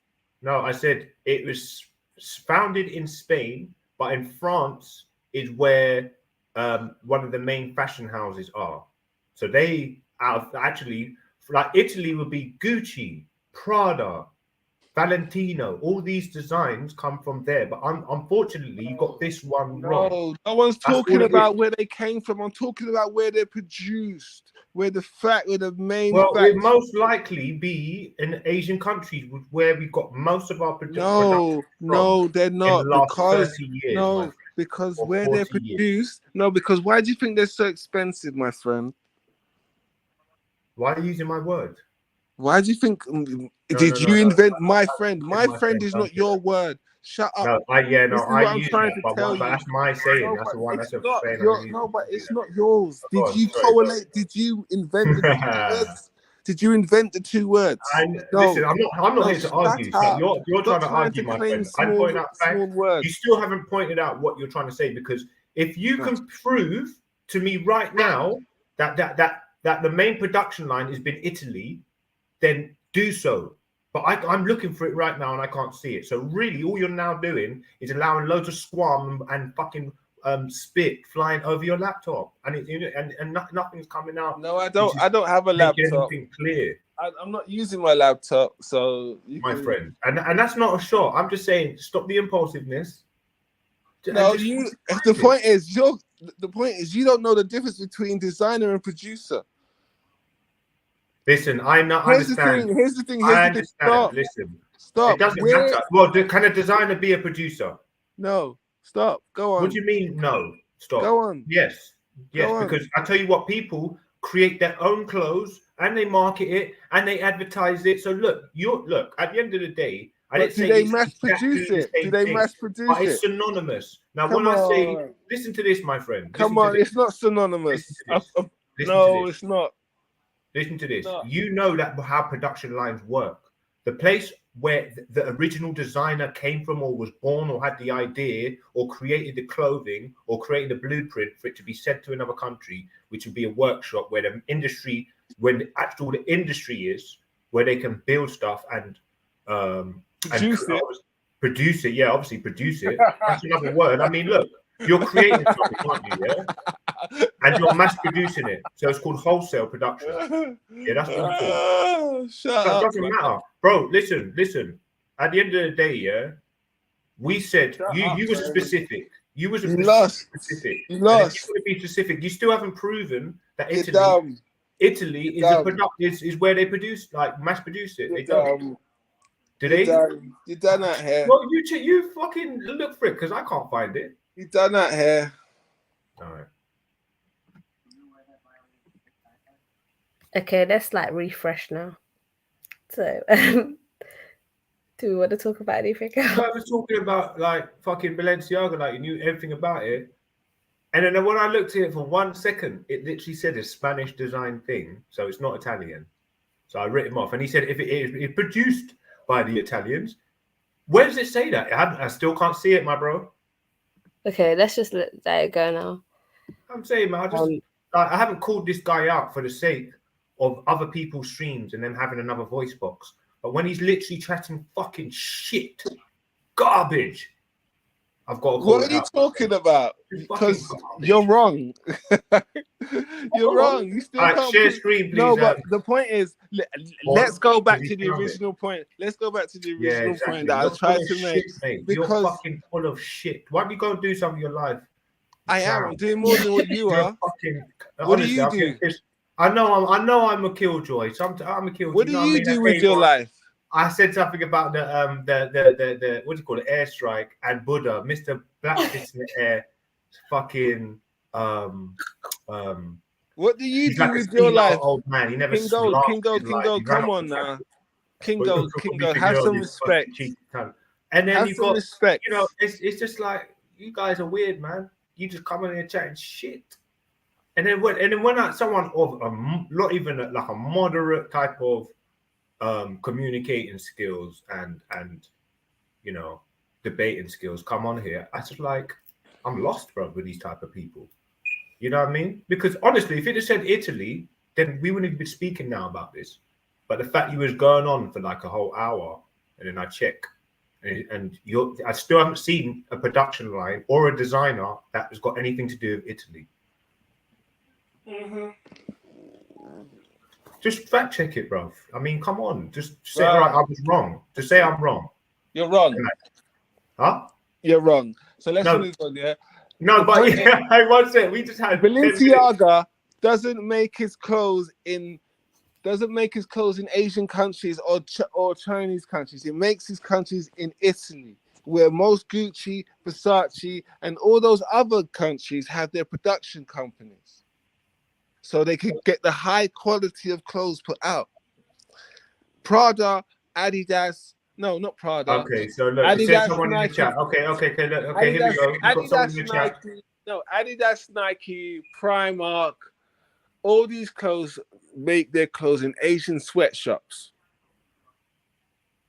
You know? All right, so Michael E says Germany designs BMW vehicles at production lines in US, UK, etc. Produces same Spanish. So he's backing you on this, saying Balenciaga has prided itself on being made in Italy, with some pieces also made in France. So it says Balenciaga. So Michael E is confirming that this is an Italian designer, right?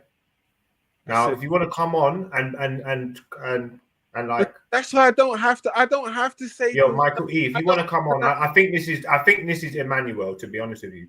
But if you want to come on, you think and try and confirm it, because if you actually Google it, which I reckon Google's probably lying to me also, but to me, what it says, and Balenciaga did sound a bit Spanish. So when I looked at it and realized the designer was Spanish, original designer had the prototype, was Spanish, and the production line was most likely, to me, using my logic, was in an Asian country, right? Now, a lot of Italian designers and a lot of Italian shops will be in Italy, yes. The most fashion shops they will have a number of units being sold, but the main where they produce them in industry, in actual factories, would be in Asia. So Italy really in this is just a middleman with a lot because no one would buy it. No one would buy you need to come up and show this now. You need to prove this, Michael E, instead of trying to sit in the chat and just prove. Come on here and maybe screen share or because I can't buy it. Here's the point that you don't get. People want to buy their clothes from Italy because that's where they do the best productions of leathers and colors. Yeah, we know that. But you don't understand. When you go to buy high expensive clothes and you look at the label, it says made in Italy. You don't want to have clothes that are made in China. I'm wrong. So you don't want to have your clothes made in China. Yeah, I know. Because the standard it's called standards, right? That's why you don't you send your electronics to China and then you make your clothes, high-end clothes made in Italy. Yeah, I mean, look, you've got places in Spain, France, obviously Italy would definitely be selling them. But the main production those places are not known for those things. Well, I mean, it's China will be mass producing more. No, than they won't. They will not make those clothes because those clothes are high end, and people know they're not made there. Okay, so China don't make. So you don't know that China make loads of copies. They make fakes. Of course, they make fakes. They're Yeah. the king. They're the king Alright, of fakes, but they do cool. not make the originals because of the high end, because the tail end demand of these high end clothes. Yeah. No, we know that, and that's how they keep. I think that's how they keep exclusivity on their And product. that's how they keep the prices high. Because they're not made in no mass-produced low-end factory. They're produced hand quality made clothes. Well, I mean, look, my bro. So when you buy those, you know what I like to see. I just like to see. I like me to be able to search it and find it, but I just, the point of the matter is, it's the low end clothes, the low end fashion line send their clothes to China and India and get them made by sweatshops. So you should be looking down at those clothes more than at Balenciaga.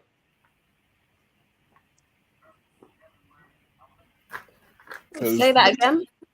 You should be looking down, side-eyed, at those people who wear Nike and Adidas and Puma. They're all made in sweatshops.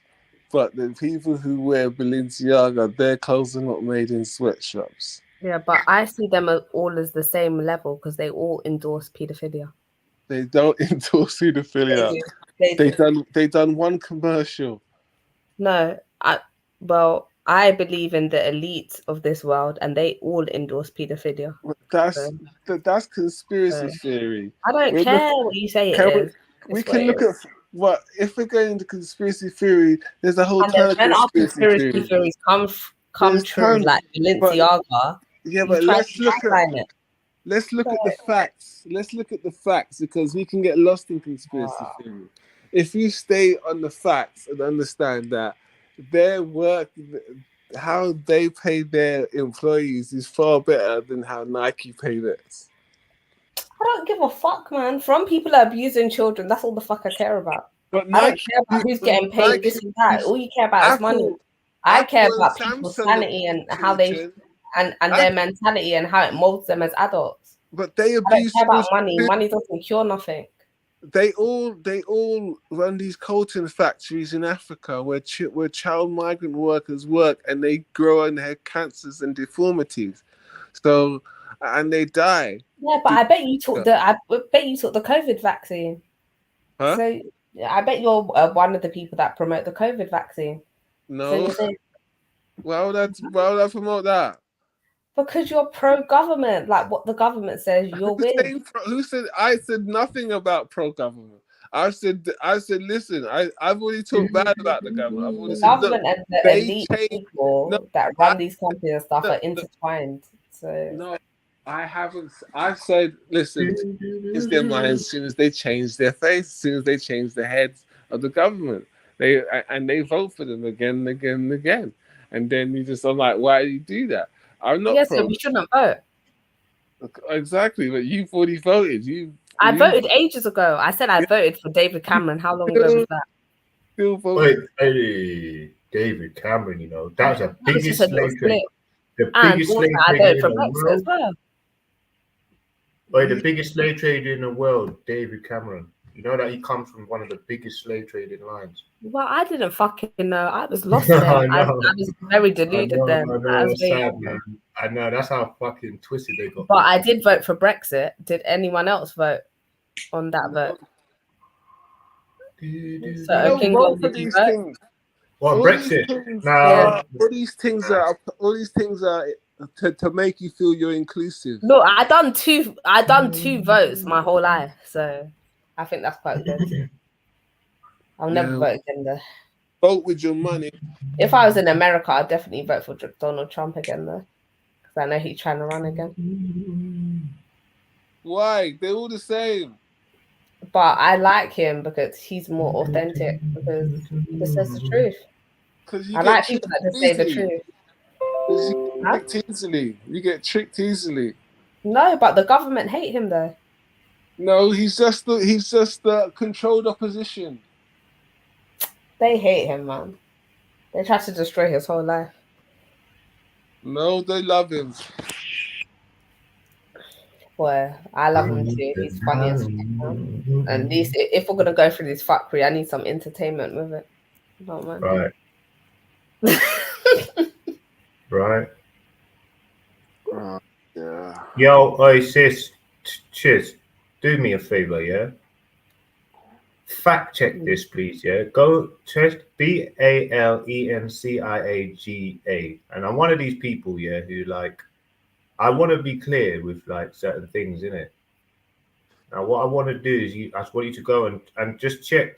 The main first thing to check is Wiki, because the Wiki won't have a bias against Rome or Italy. So we'll see. Wait, say that again. Spell it out So again. if you check in Balenciaga, BALENCIA. This nigga can't let it go. Okay. No, no, Yeah. nigga, man. Balenciaga. Why? What's wrong with yours? Yeah, but she used to Now, if you look, yeah?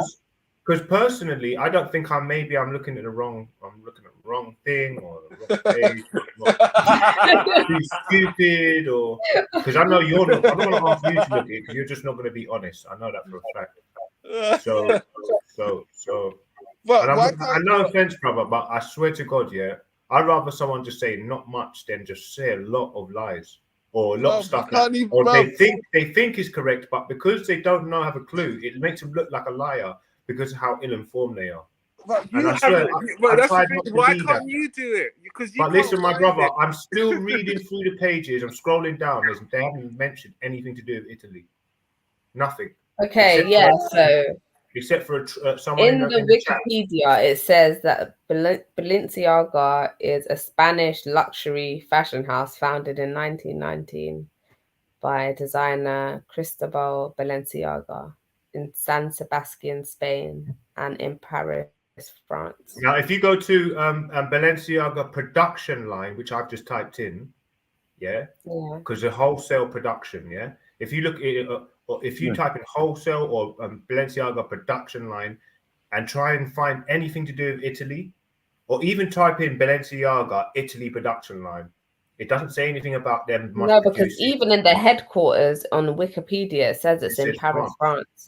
Exactly. So like, so the foundation was in Spain, but it got transferred to France, basically. So whoever's in the chat trying to see, that's how many haters I've got. They'll try and formulate something to just make me look wrong. That's how many. I'm back, Kingo. My bad. I'm back. How much are you bitch niggas are made, man? Yeah, Kingo, relax. Kingo, relax, brother. Relax. Kingo, don't address the chat. We good. Michael E, you're full of shit. I'm back. What's going on, Emmanuel? Emmanuel, your mic is on mute, brother. Your mic's on mute, brother. Hold on, I'm gonna show you something. All right, what you got, bro? What does that say? Read that. Balenciaga is made in Italy. No, it's blurry. France. Is it just blurry to me? Hold on, guys. Let me full screen it. Hold on. Is it just me? That's kind of blurry. Oh, there we go. Balenciaga shoes are made in where? Yeah, but it's made in Italy now. But I think what Kingold was saying, the foundation. No, I said where I said they are made in Italy. Yeah, but like so exactly. So that's the point I was trying to make from the start. Yeah, let the sister calm down. All right. So go ahead. I think Kingold's point was the foundation of it was in Spain. I think that was his point. No. My point was the base is in France. I'm sorry to say this. My point, and always will be, was Balenciaga was produced in Italy and it has been founded and proven. Oh, sis, one second. You know it as well, Emmanuel. You know what just happened there, innit? You see, when he looked at that page, it said "and China." Now, when it says "and China," his whole argument about, oh well, they're not going to produce anything in China because it's top quality and Chinese people can't make. This is how westified this Oreo's no, but that's the thing. brain as well. Depending, and it says depending on the style. No, And it says wait, and it reads on, and I'll read on. Before 2008, most Balenciaga shoes were made and manufactured in Italy. Okay, so it says China. But it was founded in Spain. No, but that's not what I said. I said okay, but I'm saying that's his point. But that's not the point I was trying to make. I don't care. Okay. So your point was before his point, yeah? My point was where they were being made, and it was Italy. So are they made in Spain? So are they made in Spain as well? That's my point. I was trying to make. They were made. They were made where in Italy? They were produced in Italy. So that's the end of the argument. That's the end of one. Goodbye. Done. See you later, King Gold. I swear I'm not trying to show up. See you later, King Gold. You just got shown. You just got shown facts. How over. I'm not surprised of how dishonest you are. You're not dishonest. Yeah, you know you are, so my friend. Just say you got it wrong. How the internet? You got it wrong. You can go back. The same. So I understand that you would have got it mixed up with being an Italian designer and produced because I didn't say designer. I did not say designer. I wasn't talking about designer. I was talking about produced. 100. No, King Gold. You're not gonna sit there and lie. I'm not gonna give you a second to lie. I'm not gonna give you a second to lie. Or give me 1,000 milliseconds at least. That's about no. Nah, you're wrong, my friend. You're wrong, and I'm right. Oh, it doesn't matter. Listen, I'm one of these guys that you can't make a foot wrong around me because I'll fact check your fact check facts. Yeah, but I was right though. So what are you talking about? Go on. Sorry, I want to move it on. Go on. Sorry, exactly. Let's move on. Let's move on to where I was right. It's not about me. It's about how much shit you chat, and I just wanted to. No, but I'm right though, and you were wrong. So thank you for that. Thank you for that. It's okay, man. It's okay. Balenciaga, like it's a Spanish man. Mass produced in Italy. Yeah, so, you need to get around more, man. So back to what I was saying. All these high fashion companies are making their produce at high-end companies. All these low-end companies are abusing children to make their fashion. So we have to understand Balenciaga is not as bad as Nike when it comes to child abuse. Balenciaga are as bad as Nike because they are taking children in basements downstairs and fucking them. And who says that? Who says that? Yeah, you need to look into this stuff, man. Like Pizzagate, all of this stuff. You need to look into it. Let me ask you a question, sis. How have you got 2 kids, isn't it? You got a couple kids. Yeah. Are they youngish? Yeah. Yeah. Below 10. Yeah. Oh, do they wear Nikes? No. That's good question. They wear Primark, yeah. Oh my god! I bet you they wear Adidas. And you know what's funny? We don't even have a Primark, but just listening to y'all talk, I know exactly what they I know exactly what Primark is. That's the dollar store. It's the off-brand choice. Less is more, you know. Less is more, you know. There's even though there's no little cool little sign. No, but you need to teach children this as well.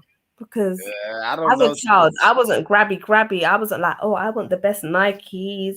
I want this and that. Because I understand that, do you know what I'm saying? My mom was struggling. You know what I'm saying? She had 3 children. Why am I going to just care about me? She's I could get. I hear you, sis, but damn it, man, we in the world of white supremacy. You can't send them babies to school. No, but that was when I was like, that's my age though. I'm talking about like, but yeah, like obviously my children go to school in decent shoes, but I don't feel like they have to have name brands to look good and clean.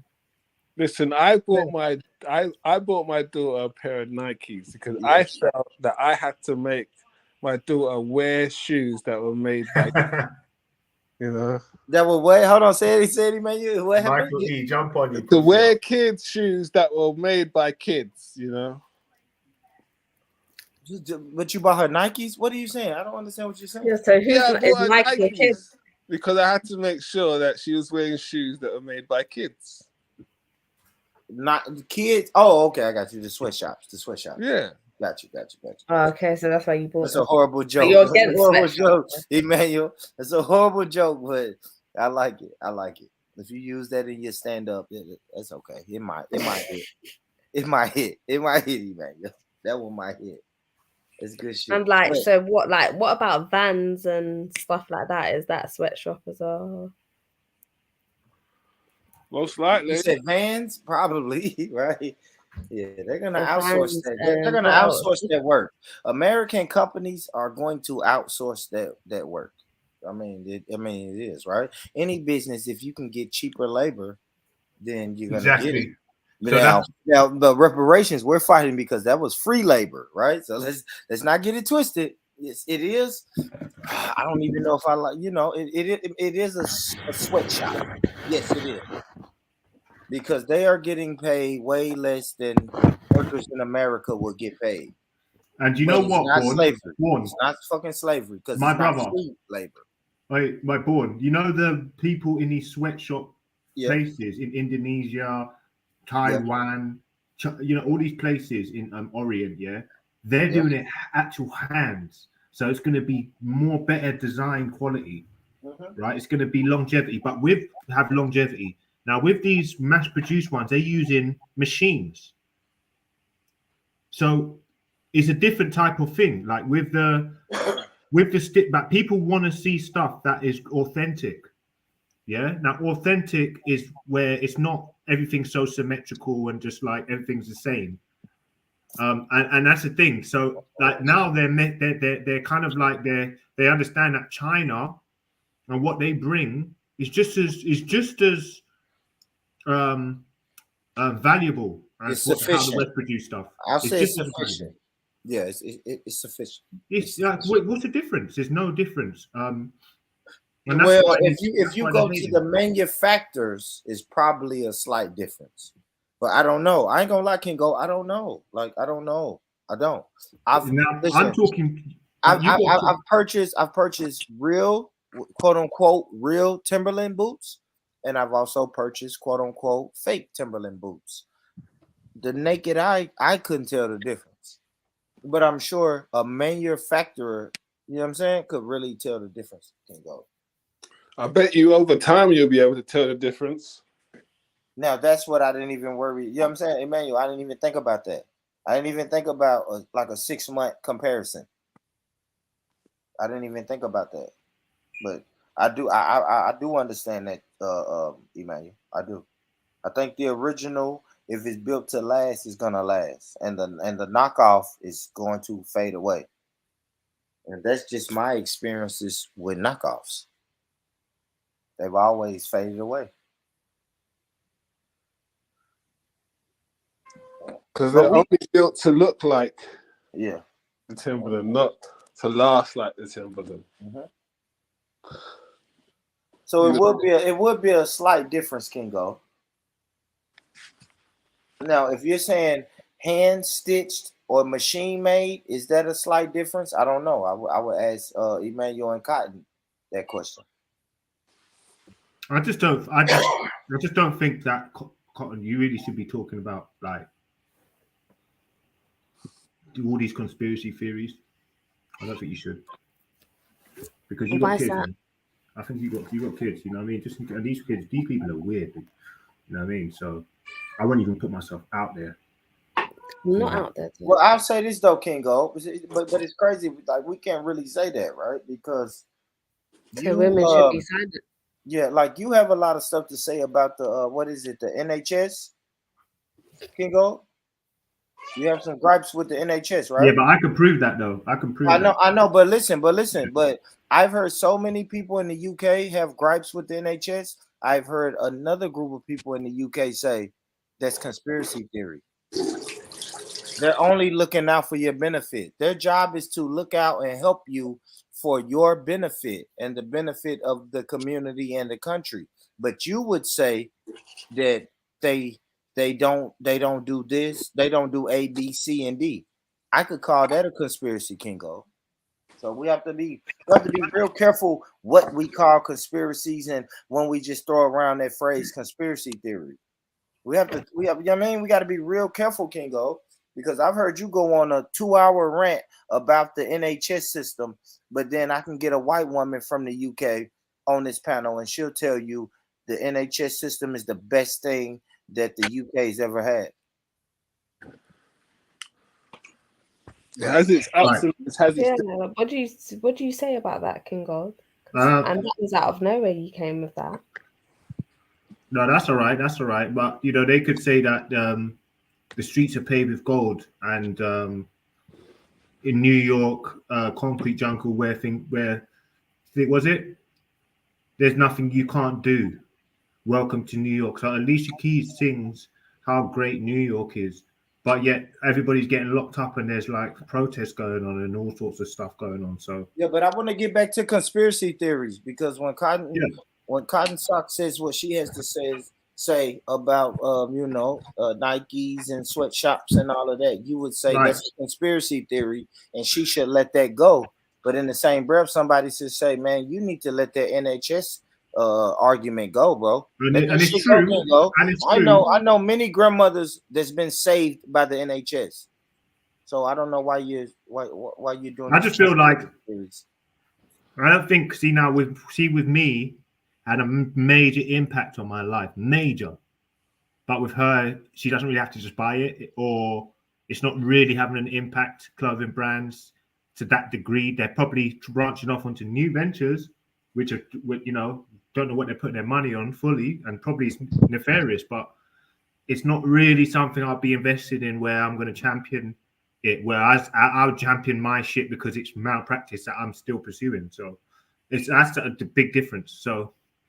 I mean, we can all agree, right? So, what do you think I am doing in my real life? It's not biggie. It's like shout out to you and stuff. Deprive me from my children because you mentioned because I have children, I can't talk about Balenciaga. No, I wouldn't. What can Balenciaga do to me because I have? No, I'm just thinking. What you talk about is the vaccine. No, you see, that's something you just can't. Yeah, let's try to be careful with that word, y'all. I was driving earlier when y'all was using that word. Let's try to be careful with that V. But even the U.S. Congress even was bringing people, challenging the people about it, about them blocking certain doctors from speaking online, from the fact that the Twitter beef. You're talking about what happened in Twitter. It was in the US Congress, so is that not? Yeah, that's only Twitter. It's not talking about the actual V. But what I'm saying is, as a parent, what's the V? Well, the V, the shot. Let's call it the vaccine. We can call it anything, but let's just don't. YouTube is weird about that. Yeah. You can't as a parent, you can't seem to be outwardly against the vaccine. Why not? I am. Because one day the government could say if you refuse the vaccine, it could be child abuse. And then that's when I'll join Shifa and I'll become a sovereign citizen. The Moors, sis. I can hook you up with some Moors over here. That's what I'm saying. That's what the Moors always say. I can hook you up with some guys that's on that shit. That's funny. It's fucking funny. I'll be a sovereign citizen. Man, boy, shut up. They're going to lock your black ass up, too. They're going to lock your ass up, Even if they do, I want to know that I just tried everything. I respect that. I mean, come on, man. I don't feel like anyone can tell me I have to put something inside my body that hasn't been scientifically, long reviewed. There hasn't been a 20-year study of that, but you want me to put that in my body? Are you dumb? No, you put that in your body and stay there. Let me tell you, I haven't taken the vaccine and I'm still here. Well, Cotton, let me tell you this. I didn't either. We were the winners. I am listening to people who took it and went and got a boost, the first booster, and then the second booster, and now those people are saying, wait a minute. How many boosters do I need to get? Like now they're I've heard that from questioning. so many They're people. questioning. They are questioning their decisions. And me, Cotton, the rest of us is sitting back like, I told you. I told y'all. I told y'all. And there's people I've seen after they got the vaccine. I haven't seen them again. They just disappeared. Yeah. So you know what I'm saying? That's all I've got to say about that. I've learned that people that took the vaccine and died after that. So. And Kingo was talking about conspiracy theories, and that's why we have to be careful when we use these phrases like conspiracy theories. Like that was not a conspiracy theory. It wasn't. You did not have to fucking take it. And the people who didn't take it, we didn't. We have the same effects, the same immune system as the people who took it, except we didn't have to go down there and get shit injected into our body. Pause. Yeah. And we all survived. Yeah, we survived. We here. We're at the same place. And now the people who went and got it and then went and got boosters, now they're not getting anything. They're done. They're done with it. Right? Now the thing, they've already got that in their system, though. God, do you understand that, Cotton? Now you want to back down. Do you understand that, Cotton? Now it's just over. It's just over. If someone told you in the morning, I am going to get a 4th booster shot in the morning, Cotton, you would think that was crazy. You'd be like, what the fuck? Y'all still doing that, right? Nobody's going to fucking get shots anymore. And do y'all know y'all ate that shit up and went down there, let them people put who knows what into your bloodstream. And now a year and a half later, we're on the same playing field. I can't catch it, you can't catch it. Yeah, exactly. That's just what's crazy. Hey, you niggas is stupid, man. You niggas ran down there and let who knows who put who knows what into your bloodstream and call me the crazy guy. Man, get the fuck out of here. That's why I don't believe in that phrase conspiracy theory. Stop telling me that shit. You can tell anybody they're conspiracy theorists. Fuck that, man. Quit telling me that shit.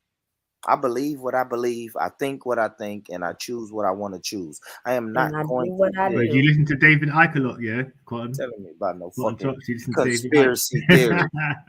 They call me what they call us? Anti-vaxxers? You guys are anti-vaxxers. Man, get the fuck out of here. You was a dumb vaxxer. Do you wear a t-shirt saying I didn't wear the mask? You know, went down there and got vaxxed, and then went back 3 months later and got vaxxed again, and now it's a year and a half later, and you're just done being vaxxed. That's what we just gonna label you. You niggas is vaxxed.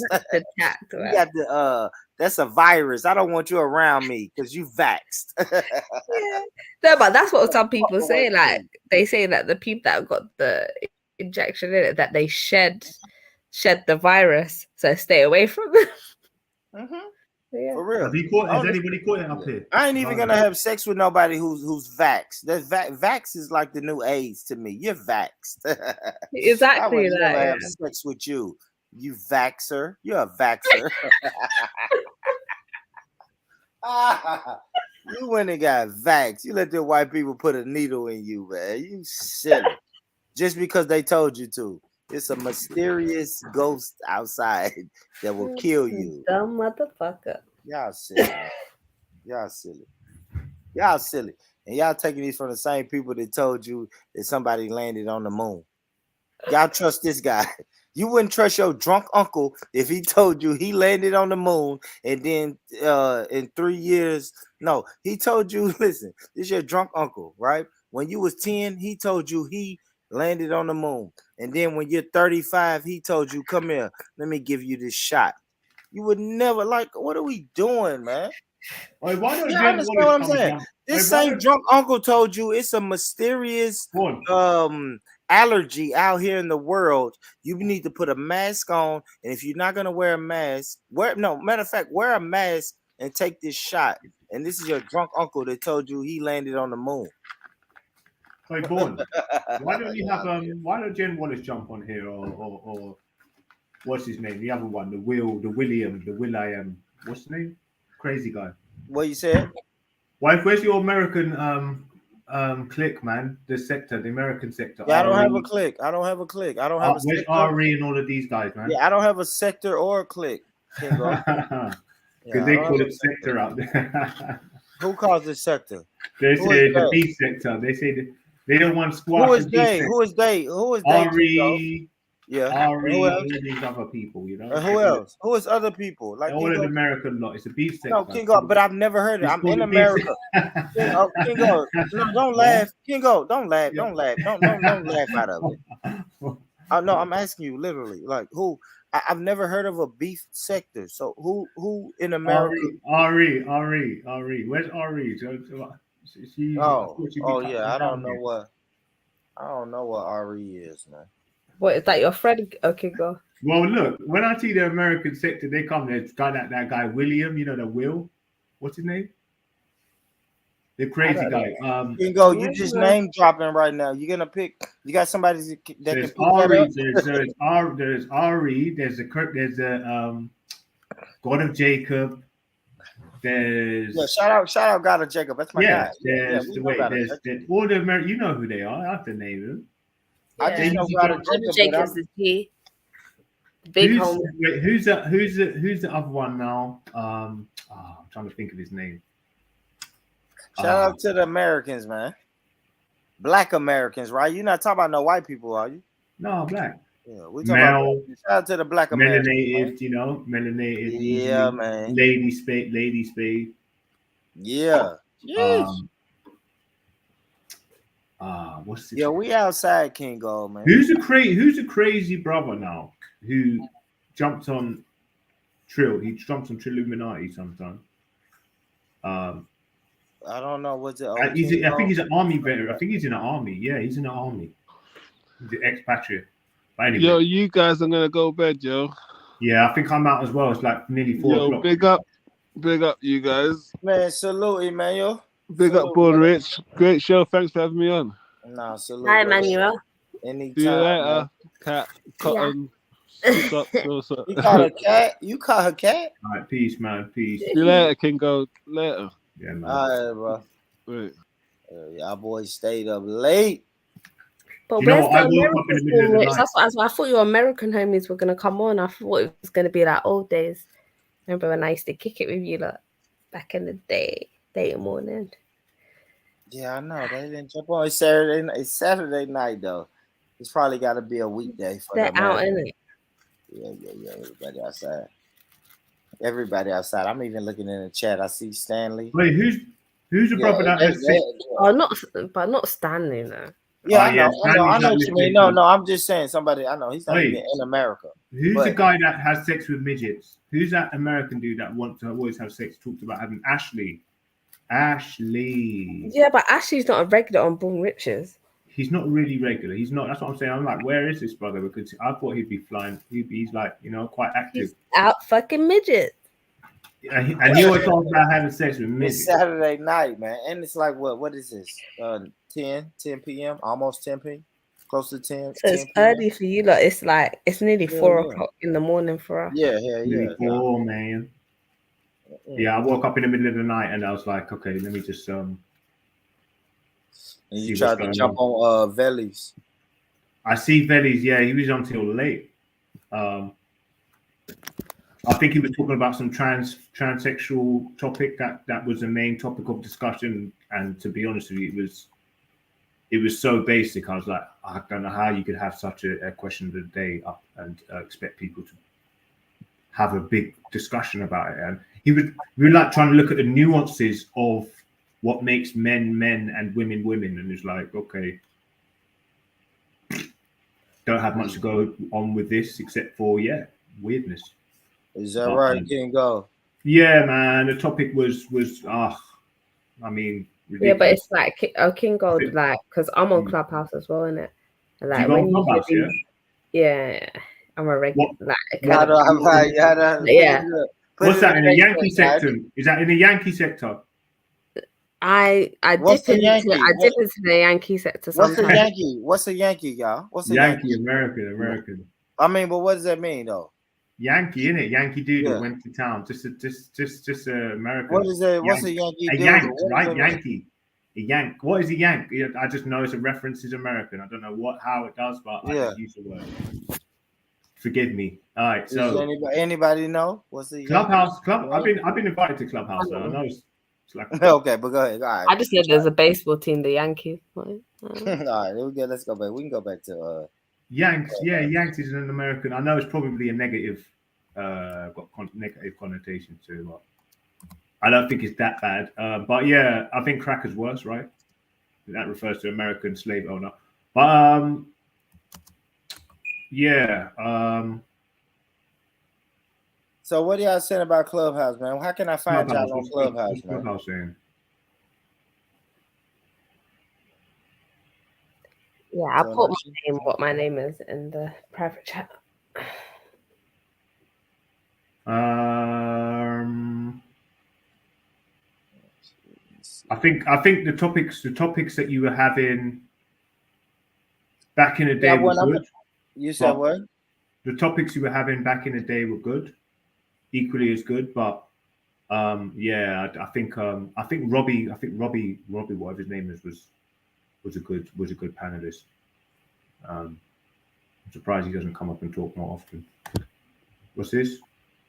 I don't even know what the fuck my shit is, but yeah. All right, cool. Oh yeah, what's your thoughts on? I clicked that card. All right, what's up? What you saying, Kingo? What's your thoughts on the topic on Velis, if you remember it? We were just talking about that, right? What makes a man and a woman? I mean, no. What makes a man and a woman a woman in terms of? I don't know. It's based on some sort of transsexual thing. But I don't know. It's the organs. If we're going on the transsexual thing, it's just the organs, right? What organ would you born with? A man is a person that is a male that is born with a penis and testes, and I think they have is it the X? Okay, is it XY or XX? Is it XY in it? The men have. Yeah, the chromosomes. The men have the XY, right? XY, and somebody has the XX. You're right. I don't know. Yeah. I don't know, Cotton. I don't know. I think the man has the XY. XY. Yeah. The man has both of them. Yeah, right. So they'll have that. Yeah. And also, like even what Betty was saying, how the person said, take away testosterone and take away estrogen. No, take away the penis. Okay. So then we still have the balls. Yeah. Right. Yeah, because that's different from the penis. Yeah. And then we have the Adam's apple. We have the broad shoulders. We have literally all the cells in your body that say you're masculine and you're male. Yeah. Wait, you know what? You sound like and we don't have eggs, right? You sound like Filipino. Has eggs, right? Yo, cotton socks. You sound like Filipino. Who? Filipino. Do you know Filipino? No, we don't know them. Kingo. What are you doing, brother? Like for real, Kingo. Look, let me say. Oh, sorry. I know, because Kingo, you've been dropping names. Like now you just continue, man. Continue. Yeah, brother. Like you have to relax, man, with the names. You just name like 7 people that some people listening don't even know what you're talking about. You just dropping names. He's scared to name. It's not even scared to say it, but why? Why are you scared? She doesn't know these people. But listen, Kingo, not once have you said her name and she said, I know that person. Listen, I've got her clubhouse anyway, so I'm gonna speak to her behind because she sounds interesting anyway. But sorry, you do too. Kingo, you like the way she sounds, bro. I do, but I'm not gonna share that with everybody. Yeah, but just say that though. Need to know. Let me tell you this, Kingo. If I like the way a woman sounded, I wouldn't tell her, hey, you sound like this person. I don't care. I would say, you know what? You have a sweet voice. It's easy, brother. Like it's easy, brother. Tell us if you want to tell us, man. Share it. It don't have to. But I'm just saying, Kingo. If you like her voice, it don't have to be awkward. It don't. You don't have to say, man. I think you. You sound like you say awkward. I thought you say awkward. Have you ever heard of Queen Elizabeth? Your voice sounds like hers. Like what? Listen, bro. Only you're saying it's awkward. She's not said a word. So just like me out, yeah. All right, let's get into it, man. Yeah, get into it. Good shit. Let's get into it. Get into it. Y'all make sure y'all hit that like button, man. Hit the like button, man. Come on. Hit the like. No chance, Baldy. No chance. Hit the like. Come on, dog. Come on now, dog. Come on, man. like button, man. Hit the like button, guys. All right, so let's get into this, man. This is a video. Did slavery affect your family? Africans versus African Americans. Yeah, this is the topic. Okay, that's cool. The middle ground. Well, before I even play a video, Kingo, give me what's wrong? One difference, right? Give me one difference between the African and the African American, Kingo. What's one glaring difference? Glaring difference.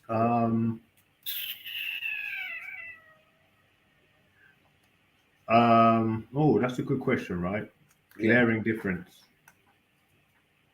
Wouldn't you say it was the culture? That's a fucking bubble gum. Yeah, that's a bubble gum answer. Kingo. Is that what do you mean the culture? I think language and obviously custom would be the main thing I see. Big differences. I think there's I think it depends what part of Africa you're talking about, because Nigeria is way different to other places not so far from it. So like Nigeria is somewhere that I would probably say it was closest thing to America or the West. Places like that, maybe Ghana. You think Nigeria will be? Nigeria is one of the closest because they've got a lot of production. They do a lot of producing, music, Nollywood. Yeah, but what about the black people? The people, yeah, they're the same. Not America as a whole, right? Now America has infrastructure and this, and so now Nigeria can compare. No, what about the people in America? I would say I think it's culture. Like, I'm not a black American, so I can't say that. But from a black Caribbean point of view versus Africans, I would say like we have like a different culture. Like, so yeah, there will just be like certain clashes in certain ways, but we can still get along. Like, it's not a big barrier. On what grounds, though, right? And I'm not saying we can't get along. I definitely know we can get along, but I always want to know what the people say. What on what grounds can we get along? What do we have in common? You know what I mean? I guess that's what I'm asking. What do we have in common that makes us get along? Because it's something there. Spirituality, right? It's something there. What else? I'll say like music. Yeah, I'll say that too. I will. Music has a lot to do with it. Music. And then even like fashion as well, like spirituality, music, fashion. That's the three things I can think of. Yeah. And see, like y'all would know though, right? Because y'all come from the Caribbean culture. Y'all bring that to the UK, and then the Africans bring their culture to the UK. And y'all vibe. That's good shit. That's good shit. All right, let's play the video, man. Let's get it. All right. Me coming from Africa, I came here to better my life, and I feel like personally we need to stop using the word racism when we don't get something or when something don't go our way. Just let me jump in real quick. No disrespect, but racism exists, and I have to acknowledge it. And I can't just ignore it. But what I can do is not buy into the system.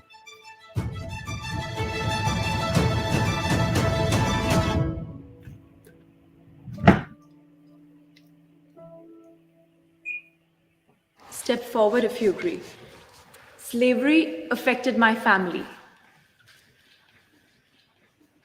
Wait, Born Rich, pause it one sec. Yeah, I mean, that's just evident in my last name.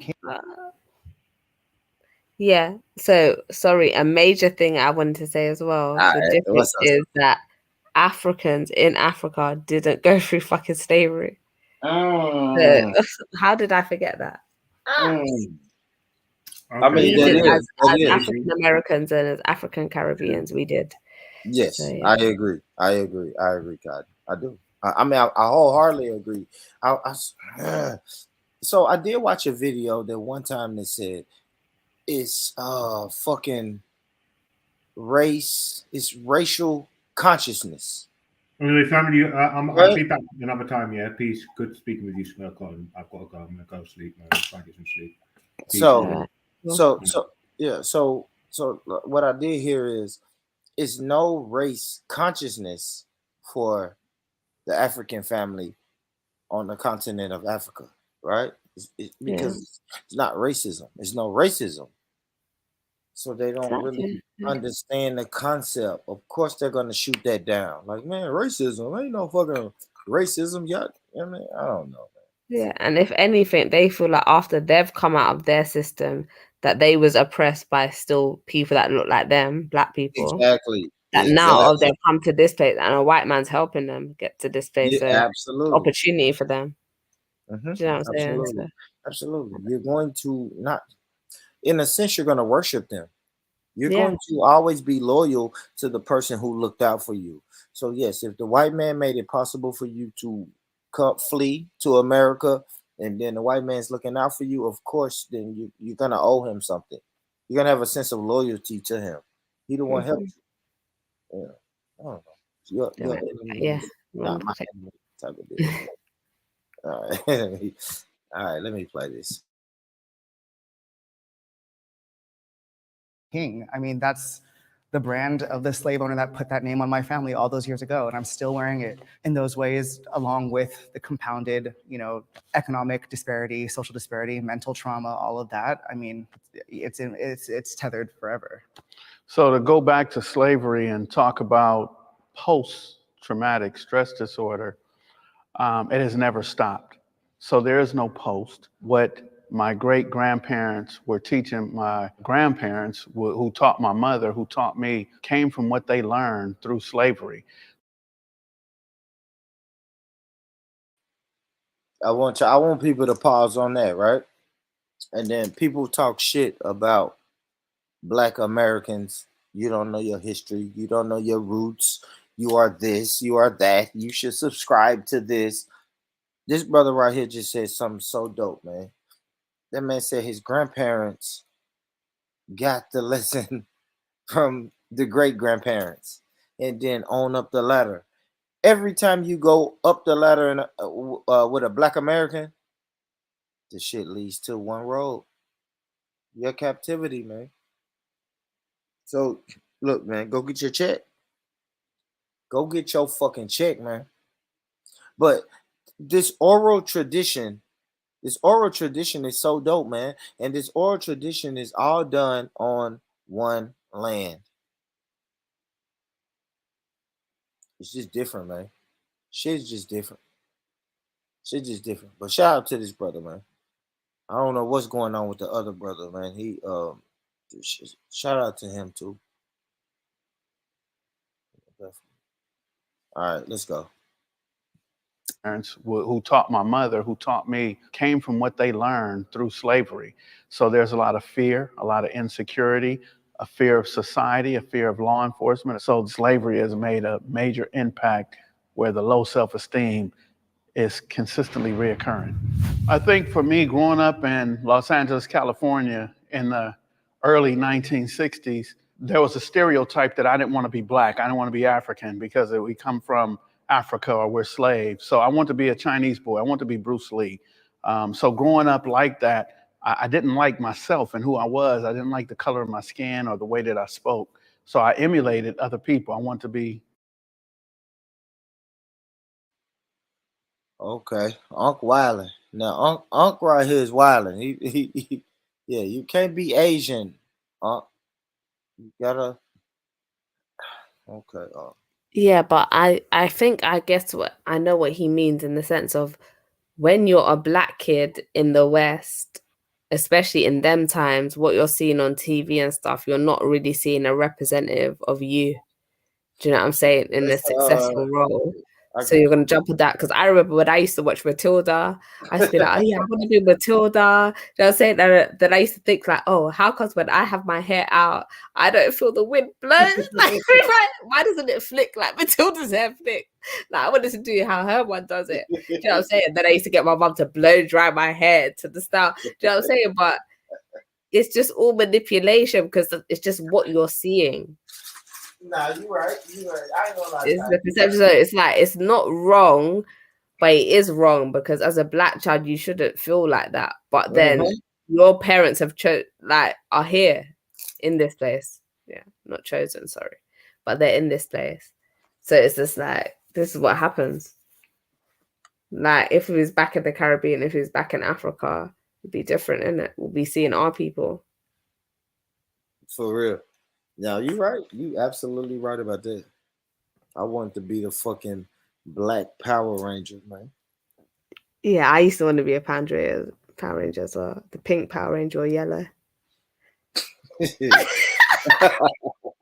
Who did you want to be? Black Power Ranger? I like the yellow. I did like the yellow. I like the like as a little boy with a girl crush. I like the yellow, the Asian. Yeah, isn't it? Yeah. Because she was the closest one that looked like me. Hey, oh fuck! I didn't even think about that. There was no black girl Power Ranger, so I was attracted to the Asian one. The one that looks most closest. Yes, like me. I swear to God, that's hilarious. Of course, I wasn't gonna like the white girl. Give me the white girl was Kimberly. She was alright. The white girl was alright, man. But damn, man, give me damn. Yeah, when you said that, which one was Kimberly? No, it was Trina. Trina was the Asian girl. The yellow one. But Kimberly was the pink ranger. The yellow ranger was the Asian girl. Yeah, and the pink one was the Kimberly. You see that white supremacy kind of put it. All right, man. Let me get back to the uncle. Oh, yeah, let's go again. All right, here we go. Y'all make sure y'all hit that like button, man. Y'all got Cotton. If you got any questions for Cotton Socks, put it in the chat. Let's go. Bruce Lee. So growing up like that, I didn't like myself and who I was. I didn't like the color of my skin or the way that I spoke. So I emulated other people. I wanted to be something that I was not. It's very saddening when you can literally only go back a couple generations and then it's like the documents just don't exist. There's no record. It's like, my family has completely been erased. In that same point too, in the time that we've been here, we've created an incredible culture and we have so many things to be proud of. And I always reframe the narrative myself and I speak of my ancestors that were enslaved as, doctors and healers. And it's like, we were taken because we were talented, right? Because we had skills to offer. We built this country, so. And still building. And still building. That's something to take pride in, so. Can the disagree step forward? How many pats on the head and people telling you your music sounds dope?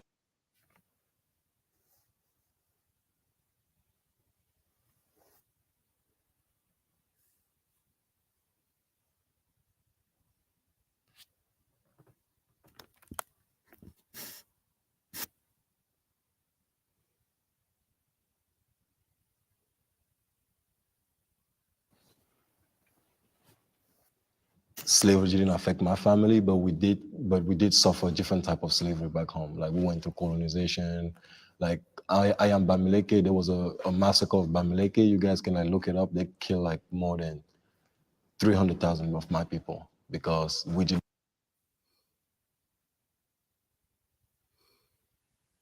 Okay, I ain't gonna be biased. What is this? What is he saying? He said his family went through colonization back in Africa. He's Bamileke. The Bamileke War is the name of the independent struggle between Bamileke, Cameroon's nationalist movement, and France. The movement was spearheaded by the Cameroonian People's Union. Even after independence, the rebellion continued, shaping contemporary politics. The war began with riots in 1955 and continued after Cameroon gained independence in 1960. The Bamileke War. He's Bamileke. What Yeah. y'all saying? What you saying, God? Let's see what he's got to say. I'm sure it's. I think we're not going to agree, but let's see. They kill like more than 300,000 of my people because we didn't want to assimilate to the French culture. But it's still nothing compared to what you guys' ancestor like been through, you know? I wouldn't want to minimize that pain, though. What you just said hurt me. That 300,000 people were killed because they would not conform to the colonization of the French people. So that is just as painful and hurtful as the trauma that we suffered here in America. I can't share the same experience that you have went through and your family, even though we also had our own type of slavery. We had apartheid at the time, you know, where the Dutch people took over and they wanted to just have South Africa, Namibia, and I think other countries where we could only just speak Dutch. It's somehow still happening even now. There's like a place in South Africa where it's called Orania, you know, and it's just Dutch people there. No Black person is even allowed there. So we still somehow feel that oppression even now, but it's nothing compared to what your ancestral history, you know, has gone through. I'm somehow happy that you guys have forgiven it, even though.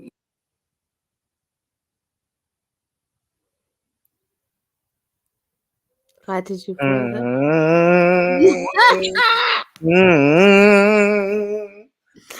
Even though you guys have forgiven it? Yeah, like who said that? No. Who said that? This is why reparations is so important. No. Even though you guys have forgiven it, you haven't forgotten it. No, we haven't forgiven or forgot. No, none of the above. Family, none of the above. You have to come from their necks, man. I'm telling you, man. More Black people in this world feel like you have to go for their necks. But we're in a system of white supremacy, so now we have to be tactful, right? We have to strategize and figure out how to go for their necks, man. You guys invented the court system. All right, cool. Fuck it. Let's try to attack them through there. I mean, the war, the military system. You want to attack them through that? Is that the way you want to go? Come on, man. We haven't forgotten or forgiven, man. Keep your foot on these niggas' necks, man. And niggas is not Black people. When I'm saying niggas, I'm saying everybody. Keep your foot on people's necks, man. But shout out to my South African sister. I guess, Cotton, what I want to ask you is similarities between South African apartheid and America, or the Caribbean, or what was different? What was different with the Black South Africans? I don't know what was really different, but I know that obviously the Black South Africans, like obviously it's debatable. Like obviously there's Caribbeans that say Black people are there already. There's Black Americans that say there was Black Americans there already. But then if they wasn't, that would be the only difference, is that they were there before and then the white Europeans came over. Yeah.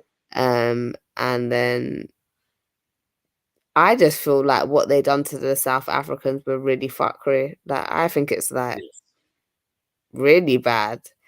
So for her to even dilute it, like it's like nothing.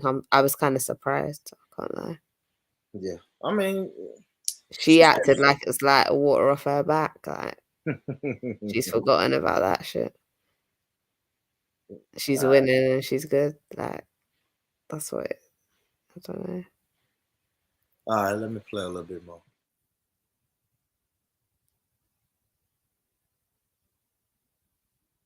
You haven't forgotten it? Have you forgiven it? I mean, like your face, like. Do that. But me personally, no, I haven't. But I want to work through the change. But no, I have not forgiven because it's a system that's still going on. And from what I'm hearing from you guys, there's a system that's still going on in Africa as well, and it's a war on us.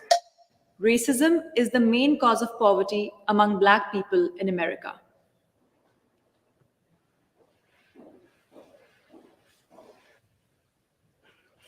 racism is a very big issue that talking about it, I'm really trying to be careful to not like say anything that will be insensitive. If opportunity is right here, they will give it to people of other race than African American and Africans too. So if there's a job that maybe have math requirement, I feel like they'll pick an Asian person, or they believe, oh, African Americans will not dress appropriate, so they will pick another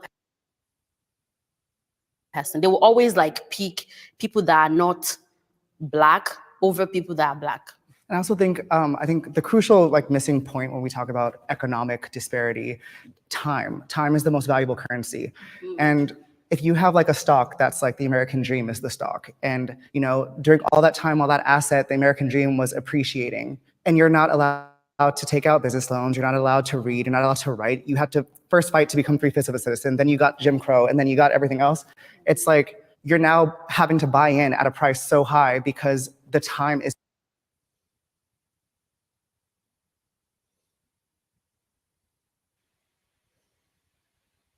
Joe, Cotton, can you hear me?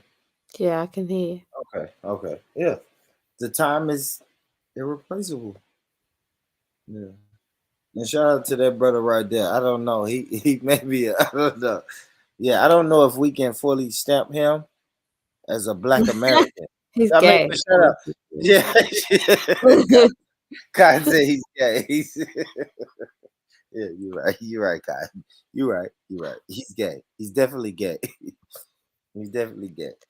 But even like what that lady's saying, yeah, it's just like, yeah, I understand that, but I don't know, like in a certain way, I feel like sometimes, like I feel like in like I don't know if it's coming from her perspective of just how she looks and what she goes through as herself as her person, but I think like someone would choose me in the interview over like, you know, a Muslim Pakistani, because they're more afraid of like, I feel like white people are more racist towards them than they are to black people. Hold on. White people are more Right racist now. towards who?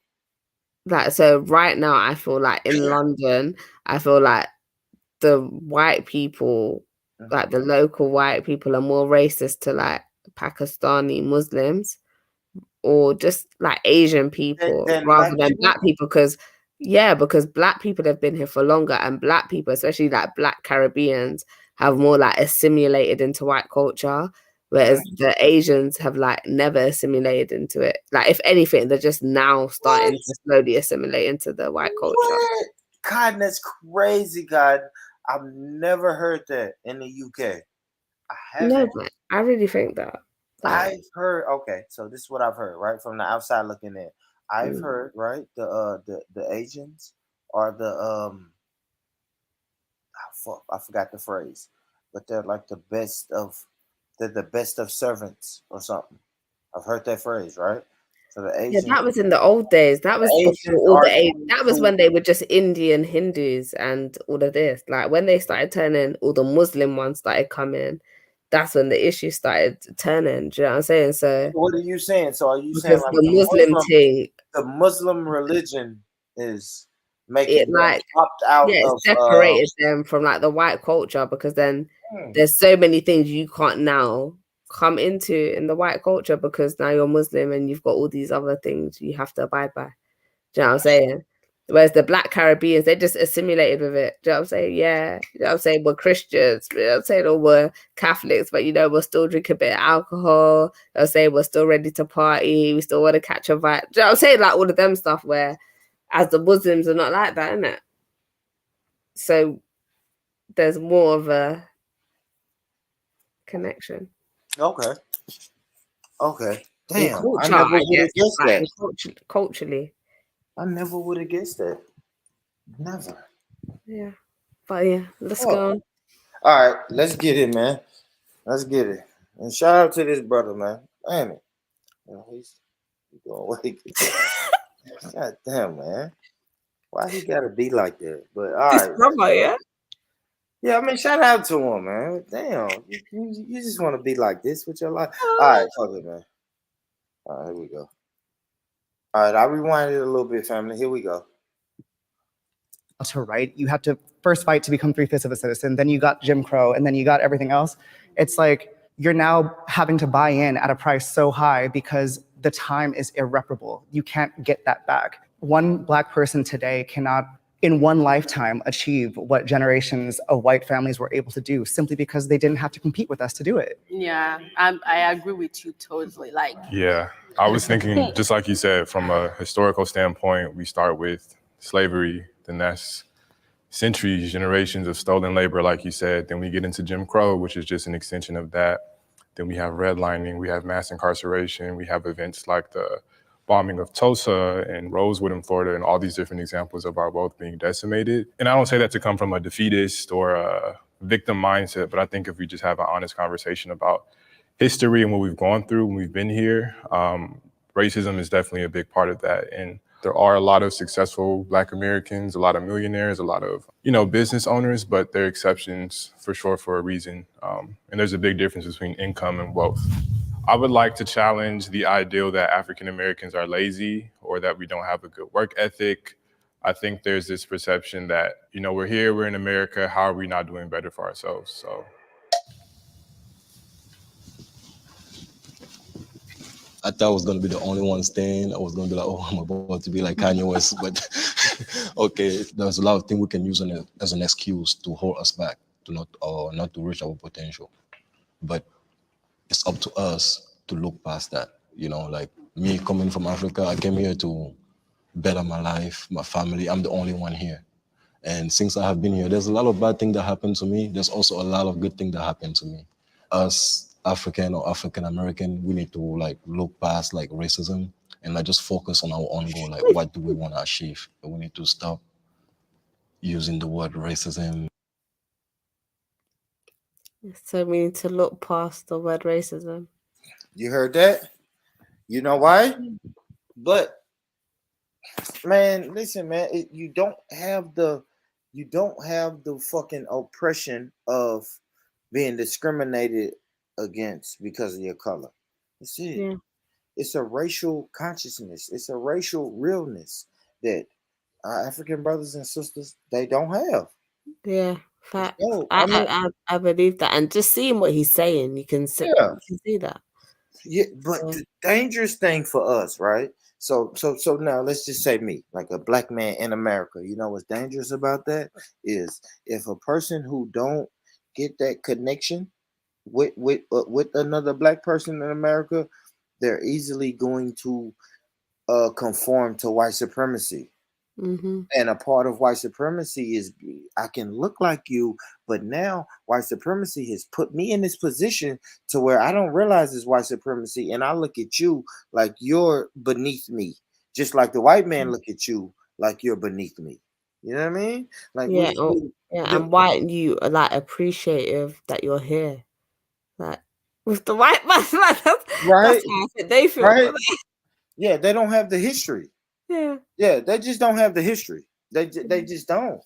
They don't have the history. They'll tell you straight up, man, the white man gave me everything. What do you mean? Why do you hate the American government? This is a beautiful government. And I'm like, okay, well, if I go back to this date, this government was not so good to me. And if I go back to this date, this government was not so good for my ancestors. If I go back to this date, like the government, it just wasn't built. Even if we go back to the conception of the government, it wasn't built for me to thrive. No, it wasn't. And that's all we saying to the Black and that's African what they brothers. don't understand, but just because it's better than what they came from. Thank you. That's why they think like, oh, this is the best. When really and truly, when you look deep into it, it's not. Like we wish we could go back to village life and be in the farmland. You know what I'm saying? Doing whatever. That's a fact. And you know what, God? I'm not even mad at the African brothers and sisters for that, because you left your place that you felt it wasn't good enough, it wasn't efficient, and then you came to a place where you feel like it's the land of milk and honey. Yes, cool. That's cool. But if my people who have been here for 600-700 years, if we're saying, yo, this place is fucking corrupt, like this place don't fuck with us. And then you still say, well, I don't know what's your problem. This place fuck with me. And it's like we can't. It's hard. It's hard for me to vibe with you, even though we look the same. It's hard for me to vibe with you, for real. Because I'm gonna tell you another dangerous thing about white supremacy. Because fuck, man, this is gonna sound horrible, but in 15 years, this same brother that's on the screen, he may start telling people, "You guys are just being victims." Eventually, he's going to get comfortable and start looking at people who look like him and say, "I don't know why you niggas can't get it right. You niggas is victims." That's dangerous, man. That's dangerous. But that's the system of white supremacy. I'm telling you, it's strategic. It's strategic. But all right, let me play some more. When we don't get something or when something don't go our way, and just keep trying, you know. Let me jump in real quick.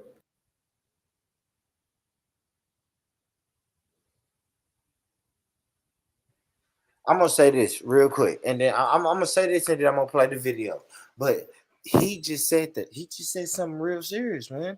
He said, "Stop complaining when shit don't go your way. That's pull yourself up by the bootstraps, nigga. Stop talking about that bullshit and stop thinking about that bullshit and just get up and grind, man. You can get up and grind like everybody else. Everybody has a chance in here. Everybody has a chance. Man, fuck out of here."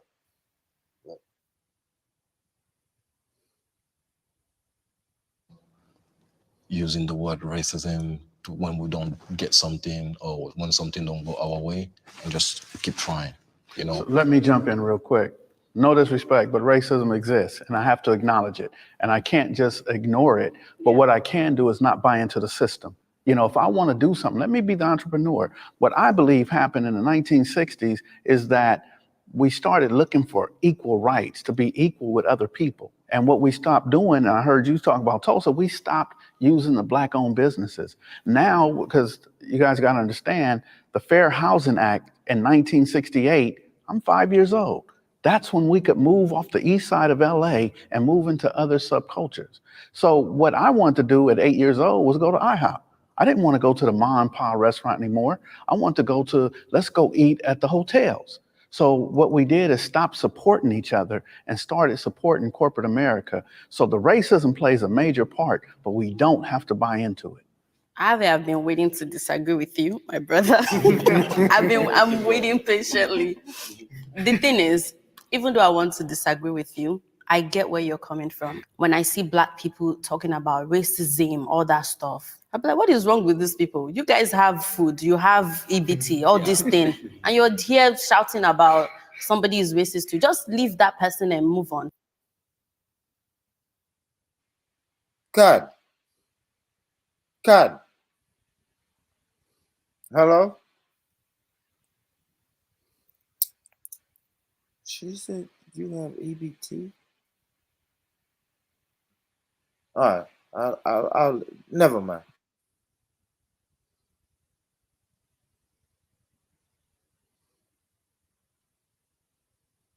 Stuff. I'm like, what is wrong with these people? You guys have food, you have EBT, all this thing, and you're here shouting about somebody is racist too. Just leave that person and move on.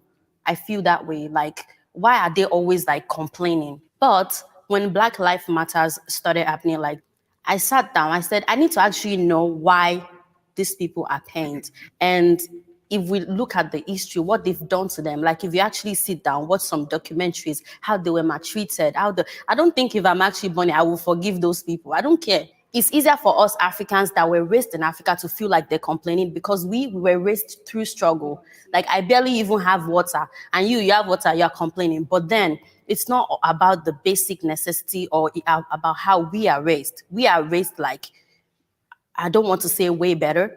We might not have resources, but there's some way, like our own people will not look down on us or put us behind. So it's in their nurture that way. Like they just can't overlook it. And if you sit down and watch everything that the forefathers have been through for you, I changed my mind. No, they need to be angry. However, they should still move forward. I mean, we have police brutality.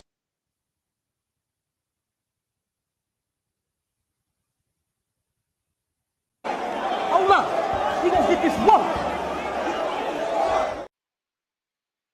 Shout out to that African sister, man. She killed that shit. She killed that shit. She killed it. She killed that, man. Oh gosh. Oh gosh. Let me drop the link. Let's drop the link in the chat, man. Family, if you want to jump on, man. That can work. All right, we'll go to the link in the chat. If y'all want to jump on, y'all jump on. Make sure you hit that like button. Yeah. If you're not subscribed, subscribe, man. Why not? You ain't doing shit else. Just hit the fucking subscribe button, subscribe, and when we go live again, we'll have some good shit to talk about, man. All right, back to it.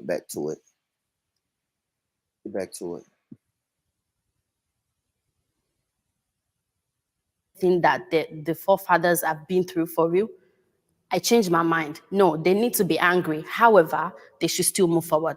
I mean, we have police brutality back home too. True. We have, like, if you go to Cameroon and then you see how the police officer treat us, and they're black just like us, you're not even gonna believe it, you know. And in Cameroon we have this. Have you guys heard of the word like tribalism? So Yeah, it happens in Nigeria. so we do get oppressed too. And I agree. so when I'm saying like we need to like look past that, I'm not saying forget what happened to you guys or me. At the end of the day, we cannot just sit and just grieve on the past. We have to be able to move on, but not forget. If I could choose a place to live, it would obviously be my country. I love my country, but right now, my country is not the best choice for me. There's a little genocide going on in Cameroon right now. So many innocent.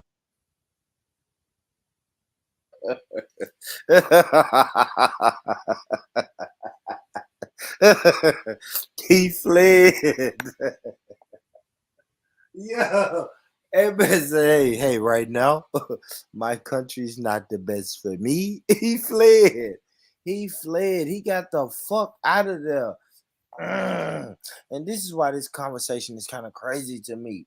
You fled your homeland. Man, fuck it, man. I don't want to get on that, man. Damn, brother. Fled your homeland and then go to another homeland and start criticizing. That's weird to me. I've never had to experience that. I haven't. I haven't. Shout out to the brother, man. God damn it. He fled though. He said he fled. He said it.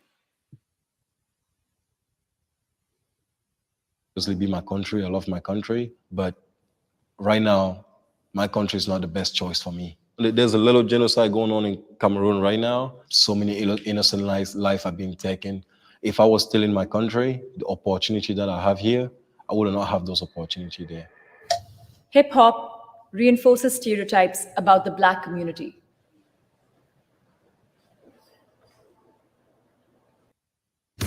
Take Final Cut Pro to the next level with the ultimate bundle. Just $99 for every single Final Cut.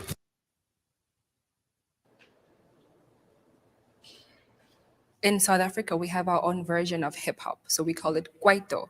So they would rap in our own language in different, we call it Venek. So back home, it kind of did reinforce some stereotypes because now when you go out in the world, people will just classify you under one group.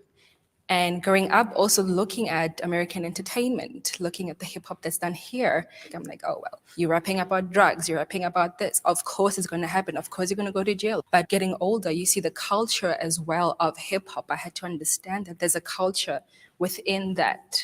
I was alive when hip hop started, and it was during a time where people rapped about what they saw, what they wanted in life. And then it became where people rapped about what they had been through, what they had gotten over, used to sell drugs, used to hurt people, but now this is who they are. And I think it's gotten into now, and in our day and age now, it's where people are glorifying and wanting to pretend that these are the things that they do on a daily basis when it's not. So it went from storytelling to now really it's truly storytelling, but it's unhealthy for our culture. I don't want to on my radio and all I'm hearing is I put a bullet in it, something. Like I'm like, that's what you people do. No, like sorry. And then it's like it's all about like talking about female body type, the booty, the thing. Like, don't talk about my booty like that. So I don't want to listen to something that portray me as a female that way, or something that is talking about how you put bullets in my head. Like, if you actually do not come to America and see for yourself, you will think that most African Americans are carrying guns around and they just shoot randomly, or they just grab your ass or something like that. That's the way the music.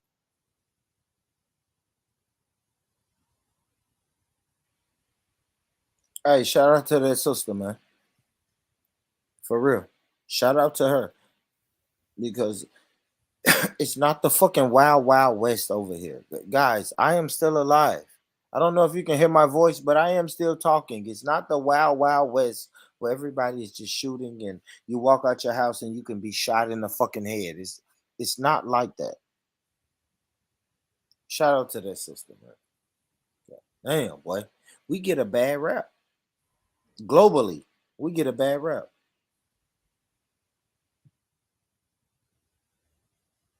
Music portray them, and music is a very important element in our society because it influences a lot of people, both youngs and adults, and then they kind of see all those stuff and they act like that, even though that's not what they really want to be. They act like that and behave like that. Like if all these rappers are your role model, then you want to be like them, you want to be cool too. So in the end, it's about like the people that are packaging the music, and sometimes about trend is what people want to hear.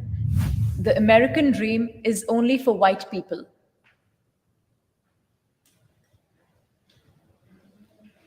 I believe that the American dream is only for white people because it says equal.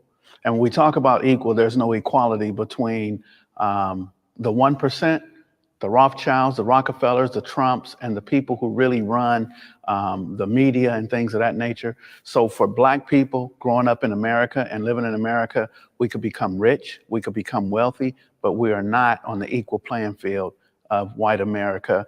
The system of white supremacy, which is in the law enforcement, which is in the judicial system, which is in the prison industrial association, also in the politics. We are not equal in any of those terms.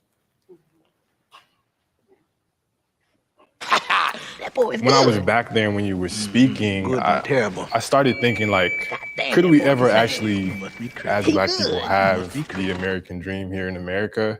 And I don't know if we really can, I'm trying to be careful with my words, but I do think there needs to be a degree of separatism. Like Black people, we really need to have our own to fully take part in that dream. This is their system. Yeah. Why would we dream of being equal in a system that wasn't designed for us? The American dream, at least the way that I define it, is, freedom of opportunity, freedom to choose what I want to do, freedom to acquire wealth the same way that anybody else can.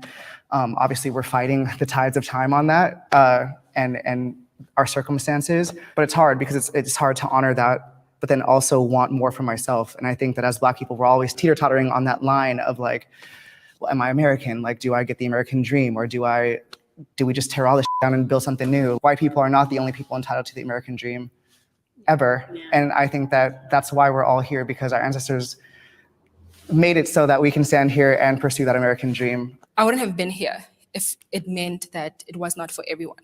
I wouldn't have even entered America. I feel like not just African, but other people as well in different countries. And from what I have seen, I've seen other people, even Africans and African Americans, succeeding in their own way. And that's why I feel like you said, you can interpret the American dream in a different way, whatever industry or whatever it is that you're focusing on, because there is a level of opportunity there. There is some way that you can be successful. Talking about Trevor Noah, who took over The Daily Show, it wouldn't have been possible for him coming in as an African. He got his American dream. It made us as well, other Africans, believe that it is possible. The American dream writes his check. So he gets to have wealth, or whatever it is that he's experiencing. But the American dream is the one who writes his check, not him. I agree with you. I agree with you. But do you see how we would put it as he had his American dream, even though someone writes his check? But yo, listen, man. That's crazy. And that's a good way to of the brother saying it, man. Man, it's workers and bosses. It is. And I understand that everybody can't be a boss. So it's workers and bosses. If you listen to this conversation, it's workers and it's bosses. Now, maybe if the people want to be bosses, can you knock them for that? You can't knock them for that. They have a boss. They want to be a boss. The other people's like, fuck it, we can work. Just work. What is the wage? What is the wage? Man, listen, man. That is the shit that's passed down. If my ancestors worked for free, do I want to be a fucking worker? No. My ancestors worked for free. Do I want to be a worker? No, I don't want to be a worker. It's bosses and it's workers. The fuck I want to be a worker for? No, I seen what they get you. They get you fucking let's just hold on. It's 40 hours in a week for 666 years of labor. The fuck I want to be a worker for? Stop it. Stop it, Five.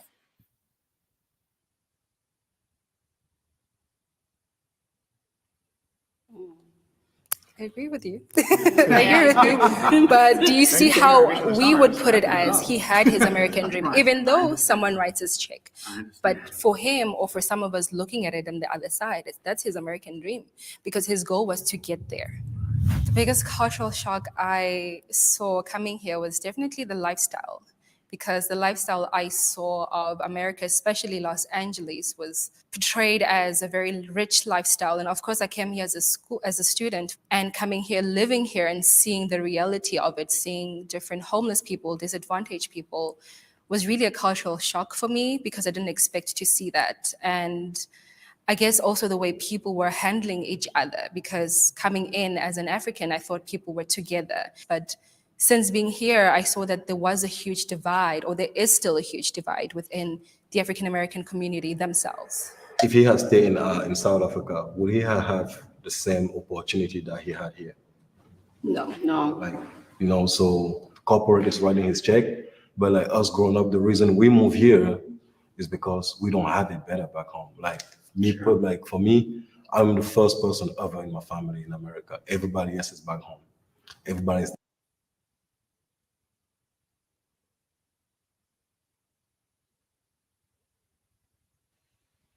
That sounds like graduating college in some households. Right? Like some adults will tell you, I'm the first person in my family to graduate college. So it's like, I don't know. I'm the first person in my family to make it to America.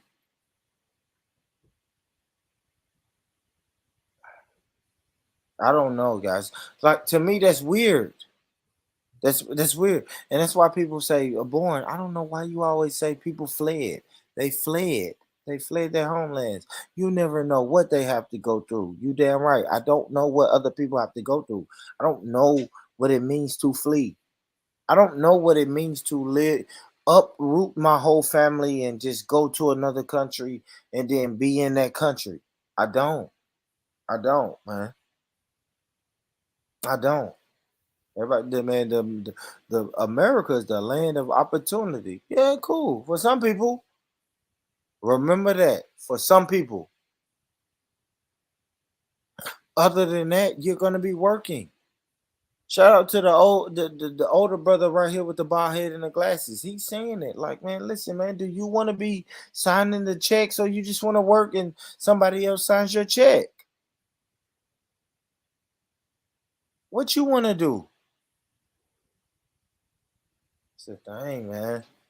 We come over here and just be workers and be like, yeah, I'm cool with these workers, man. I'm cool being a worker. And why you niggas can't get up off your ass? It's like, what? Why can't we get up off our ass? We don't want to be workers. We worked.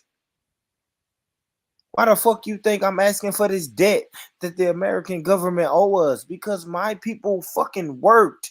We worked from sun up to sundown to make it where people could even come over here comfortably. Stop, man. Like, stop, guys. We can't speak about infrastructure without speaking about my ancestors that was enslaved. We can't. We can't talk about this American government working functionally without talking about my people who fucking were enslaved. What are we doing, guys? Come on, man. Shit weird, man.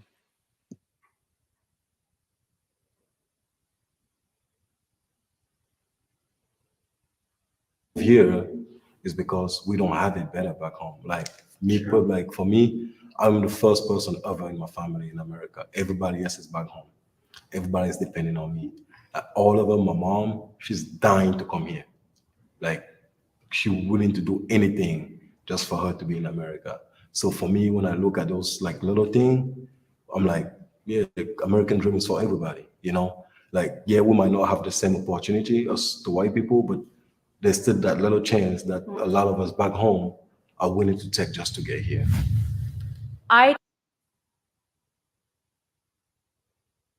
Stop relying on luck to get your music heard. As a musician or producer, your job is to make music that connects with you and your. I trust law enforcement.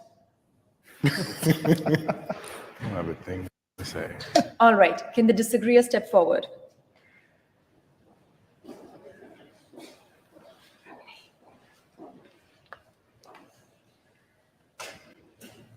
I got married to a young lady who did 15 years in prison for a robbery she didn't commit. I myself was incarcerated for 6 months for a burglary that I couldn't have committed because I was in prison.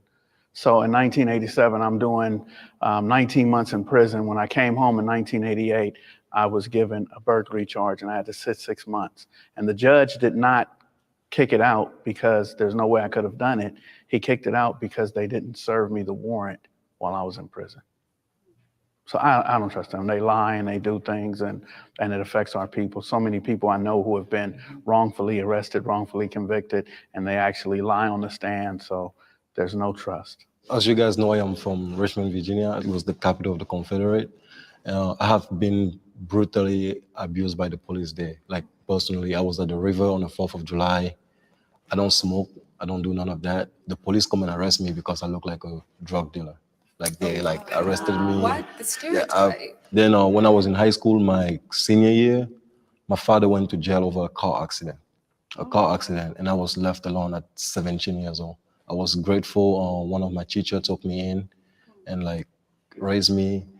I try to stay away from the police as much as possible. First of all, they're human beings, and I think that just because you put a badge on doesn't magically bewitch you with like integrity and a desire to actually help the people around you. I think a lot of times police culture comes from police families.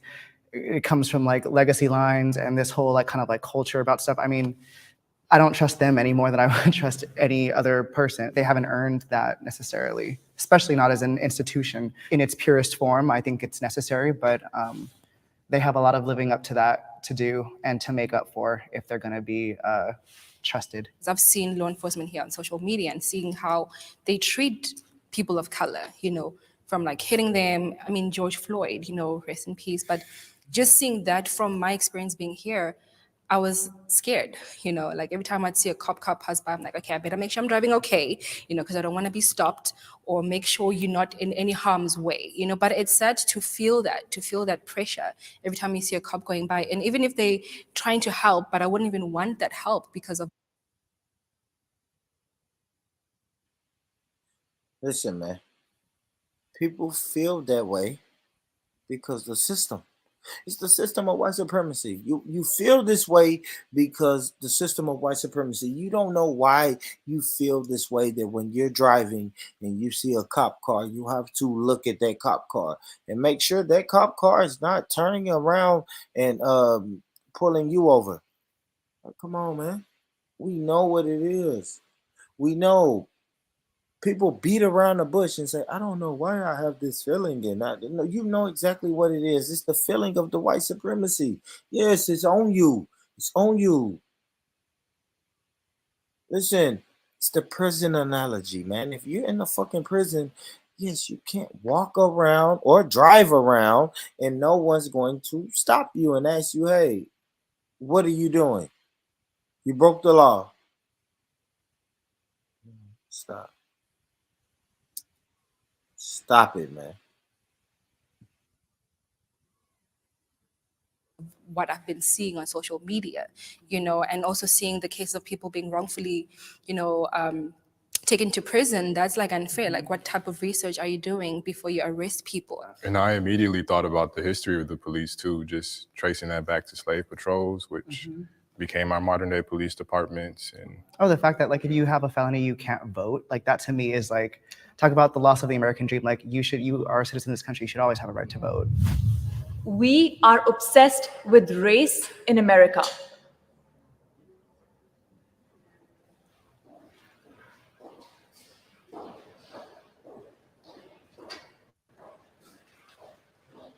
I think that word obsessed is such an interesting word. And I think that the way that that question is framed is almost as if it's like the onus is on us, like we're obsessed with race too much. Like, no, white people are obsessed with race in this country. They've made their laws based on it. They've cast us out because of it. They've like destroyed entire groups of people because of it. So, I mean, we're just living in the ripple effects of the stones that were cast in the pond of history. So we're just reacting to it. So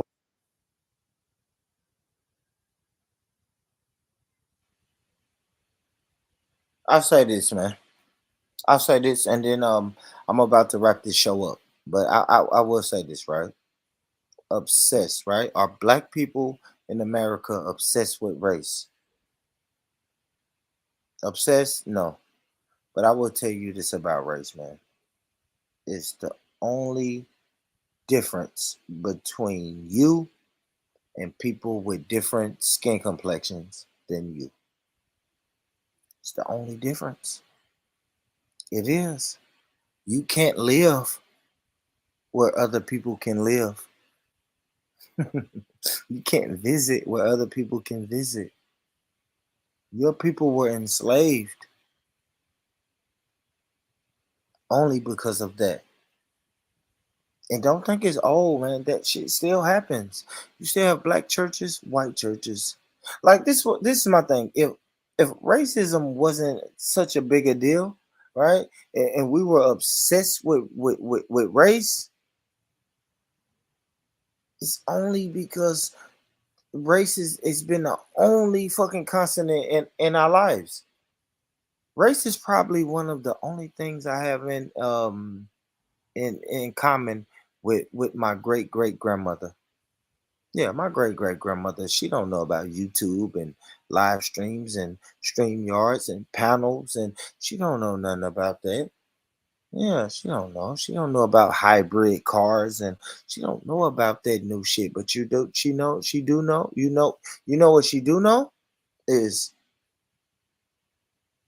the racism over there will fuck you up. See, listen, man. My great grandmother is not even familiar with the term racism. She just know that white man is doing you dirty. Period. And I'm not complaining. I'm not being a victim. I'm not being none of that shit, man. My great grandmother know. Listen, man. Do for yourself because that white man over there or that white woman is not doing it right. She's not doing you right and not looking out for your best interest. Period. That's period, man. That's fucking period. All right. Play a little bit of this, man. Y'all make sure y'all hit that like button, man. I don't know why y'all ain't hit the like button. Hit it, hit it, hit it, hit it, hit it, hit it. Hit the like button. Let's go. we would rather just be human beings and American citizens and, you know, people that are pursuing an American dream. We'd rather not have to think about race, but that we did not draw first blood on that. What else do you expect? Yeah, like, I mean, I'm not obsessed. For me, being in America give me an opportunity to like meet and like discover so many different culture that I would never see if I was in my country. I would just like maybe hear about it on the news. Yes, I agree. I think they are very obsessed with race. Even when you do like a easy application, like it doesn't matter what application you do, they want to know your race. They want to know, you know, why they don't have a category for Africans. You know, That's why I'm checking out every time. they want to know everything. The thing that pissed me off the most is that when they see you and they be like, oh, you have an accent. Where are you from? Like, who cares where I'm from? Just sell me this thing and let me keep going. And then when you told them,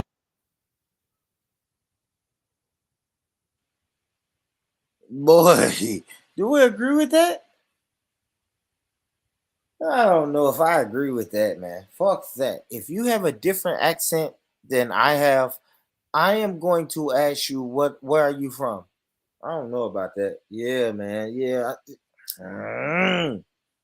I'm telling you, man, America does not allow you to fucking sneak through and duck your head down and just say, hey, man, I want to be invisible in the system of white supremacy. No, your skin looks like mine.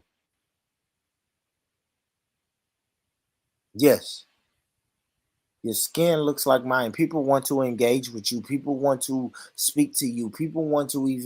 Some people even want to just speak to you to look down on you, look down upon you.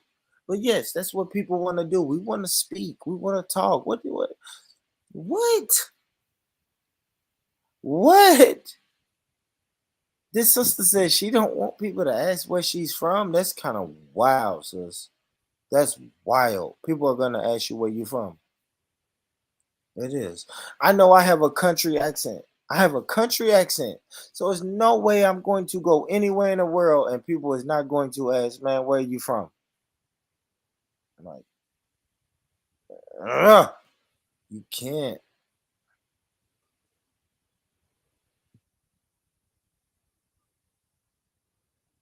Me off the most is that when they see you and they be like, oh, you have an accent. Where are you from? Like, who cares where I'm from? Just sell me this thing and let me keep going. and then when you told them that you're African, they be like, what country? Yeah, they're so obsessed with where you're from. You like Wakanda? Like, I don't believe that there's an obsession about race in America. I believe that race is a distraction to hide the power, the wealth, and the access to it. So a lot of times there's something put on the table like a rock being thrown and I hold my hand, and that's the racism between black and whites, between blacks and Hispanic, and other cultures have come here. We'll talk about race just so that we don't have access to the power and the wealth, and I think it's done on purpose. There's a power that allows us to talk about race if we don't look past it. some of the question prompts that I see differently. And then when I hear somebody say it, I'm like, that actually makes sense coming from their perspective. So it's been really beautiful having this conversation with you guys. You guys are very knowledgeable, and I've learned a whole lot from each and every one of you today. Going into this with like the title of the series, like African versus African American, I think that like people were gonna come in thinking that we were gonna be like guns blazing, but this is such a beautiful display of unity. I love it. It like gave me so much life today.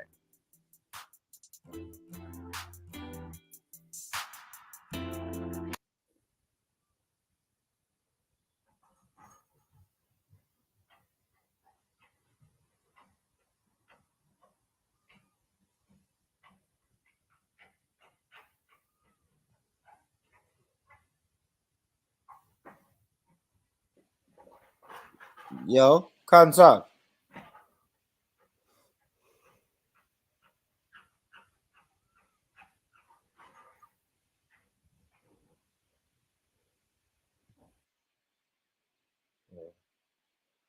All right, man. Good shit, family. Listen, good shit, family. Thank y'all for tapping in, tuning in with the boy. You know what I mean? Thank y'all. I hope y'all enjoyed that video, man. That video was pretty dope. That was dope. I fuck with it. I rocks with that. I rocks with that, man. Let's see. Hold on, guys. Let's show a little clip before we. Yeah, me.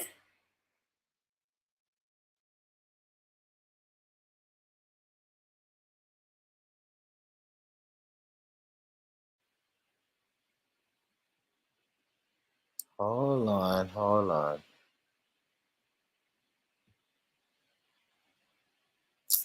Let me listen, man. If you guys have never tuned into the Born Rich Club podcast, man, listen, man. Do it right here, man. Subscribe to the Born Rich Club podcast right here, family.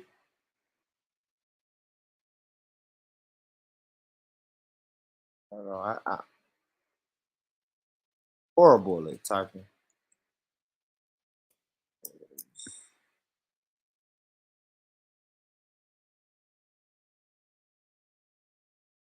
All right. Yeah, man. Y'all make sure y'all get y'all ass over there and do that, man. Them subscribers need to go up, fam. Them subscribers need to go up.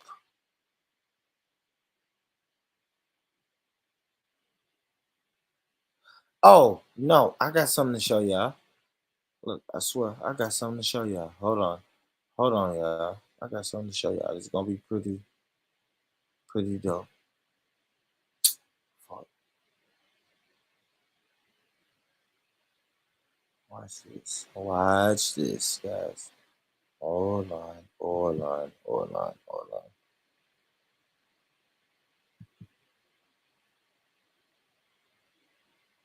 Oh, Sell Mr. 18 Pockets. And it's me. No. See, that's what I'm saying. You're going to piss some people off. But listen, right it now. doesn't mean that they don't make. Probably have about 20. We're talking about this.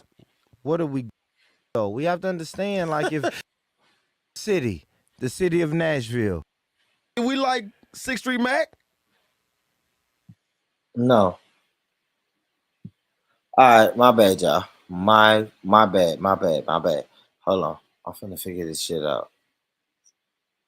Hold on. Let's get that shit out of here. Hold on. I'm finna figure this shit out. Like I said, man, make sure y'all get y'all ass over there and subscribe to the Born Rich Club podcast, man. We doing it. Hold on, guys. Let me see what I can do with you. Hey, this your boy Lano XL, Mr. 18. Hold on. Button, right, that you could push. It's called the cutout. This lasted about a week and a half. Yeah. Emails. He called me all the time, y'all. He be like, yo, bro. Wait, brother, because we've been doing this new segment. It's an advice segment, right? Where we want to give out some advice to some of the people who. All right, let me play this, man. Fuck with us and who rock with us, and we don't have a name for it, so I don't know if we're gonna call it advising the advisors, advice from assholes. I don't know what we're gonna call it, family, but we're gonna come up with a dope ass name for this segment. But at the end of the day, it's a segment where you're free to email us at bornrichpodcast at gmail.com, and if you need advice, so email us here. Email us there, and then we'll give you some advice. And I put this out on my IG and Facebook stories probably about 2.5 weeks ago, and we actually got some responses. Because you've been getting a lot of crazy emails. He called me all the time, y'all. He be like, yo, bro, we be going so many different places, and he be like, yo, bro, look, read this email. So we got a lot of emails that we can't go over, but hey, he picked a great one. So I'm gonna let him take over. Absolutely, I did, and I appreciate that. And I just want to reiterate, man. Listen, if you need advice from your brothers here at the Born Rich Club podcast, feel free to email us at bornrichpodcast at gmail.com. Yes. Now let's get into it. Now this email, Lano, is from Jeff in Tennessee. Jeff, what's up in Tennessee? You say which part of Tennessee? Jeffrey. He from Memphis, Nashville, Chattanooga, Knoxville. No, he didn't say. I'll say this: if you want to tell us, tell us. You don't have to tell us. Like, we just want, we wanted to be. Tell me, because I'm gonna know friendly. I'm gonna know how to talk. Only reason I'm saying I don't want you to tell me, because you might have some shit about your job, and now it might be some person, because this guy gets kind of personal. So, but if you want to tell us, tell us. If you don't, cool. We can keep it anonymous. Okay, but cool. Here we go. Jeff in Tennessee. Jeff in Tennessee says, "Hey, what's up, guys? I've been with my girlfriend for 2 years now. We gave birth to a beautiful baby girl in June of 2022. A few months later, I noticed that my girlfriend wasn't losing her baby weight. She actually gained weight after the baby arrived. I kept trying to imply that we should go to the gym together, and she would always say yes, but she would never go with me. So in December, we decided to make it our New Year's resolution when January begins. Okay, and in January, we actually went to the gym together. This lasted about a week and a half. A week and a half. What's a week and a half? Was that 10 days? That's everybody's New Year's resolution. Yes. It lasts for 1 week. Yes, a week and a half. She did actually good though. A week and a half. 10 days. She went to the gym for 10 days. Ooh. Shout out to the sister for going to the gym with her man for 10 days. All right, let's get back to it. Let's get back to it. 'Cause something telling me it's going to end horrible. So he said this lasted for about a week and a half. Since then, she's been coming up with excuses every time I ask her to go to the gym with me. I do want her to drop a few pounds, but I'm really upset because she broke her promise to me. I don't want to leave her, but if a person goes back on their word, it's hard for me to trust that person. Yeah, facts. I feel them. So his question to us, Lino, is how do I not only let her know that I'm disappointed that she didn't keep her promise, but how do I get her to go back to the gym with me?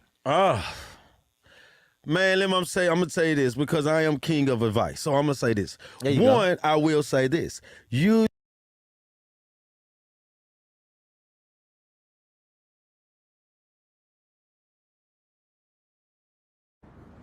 I built this shit. Me. Brick by brick. And I'll be damned if I let you tear it down just because you don't like the way another nigga talk.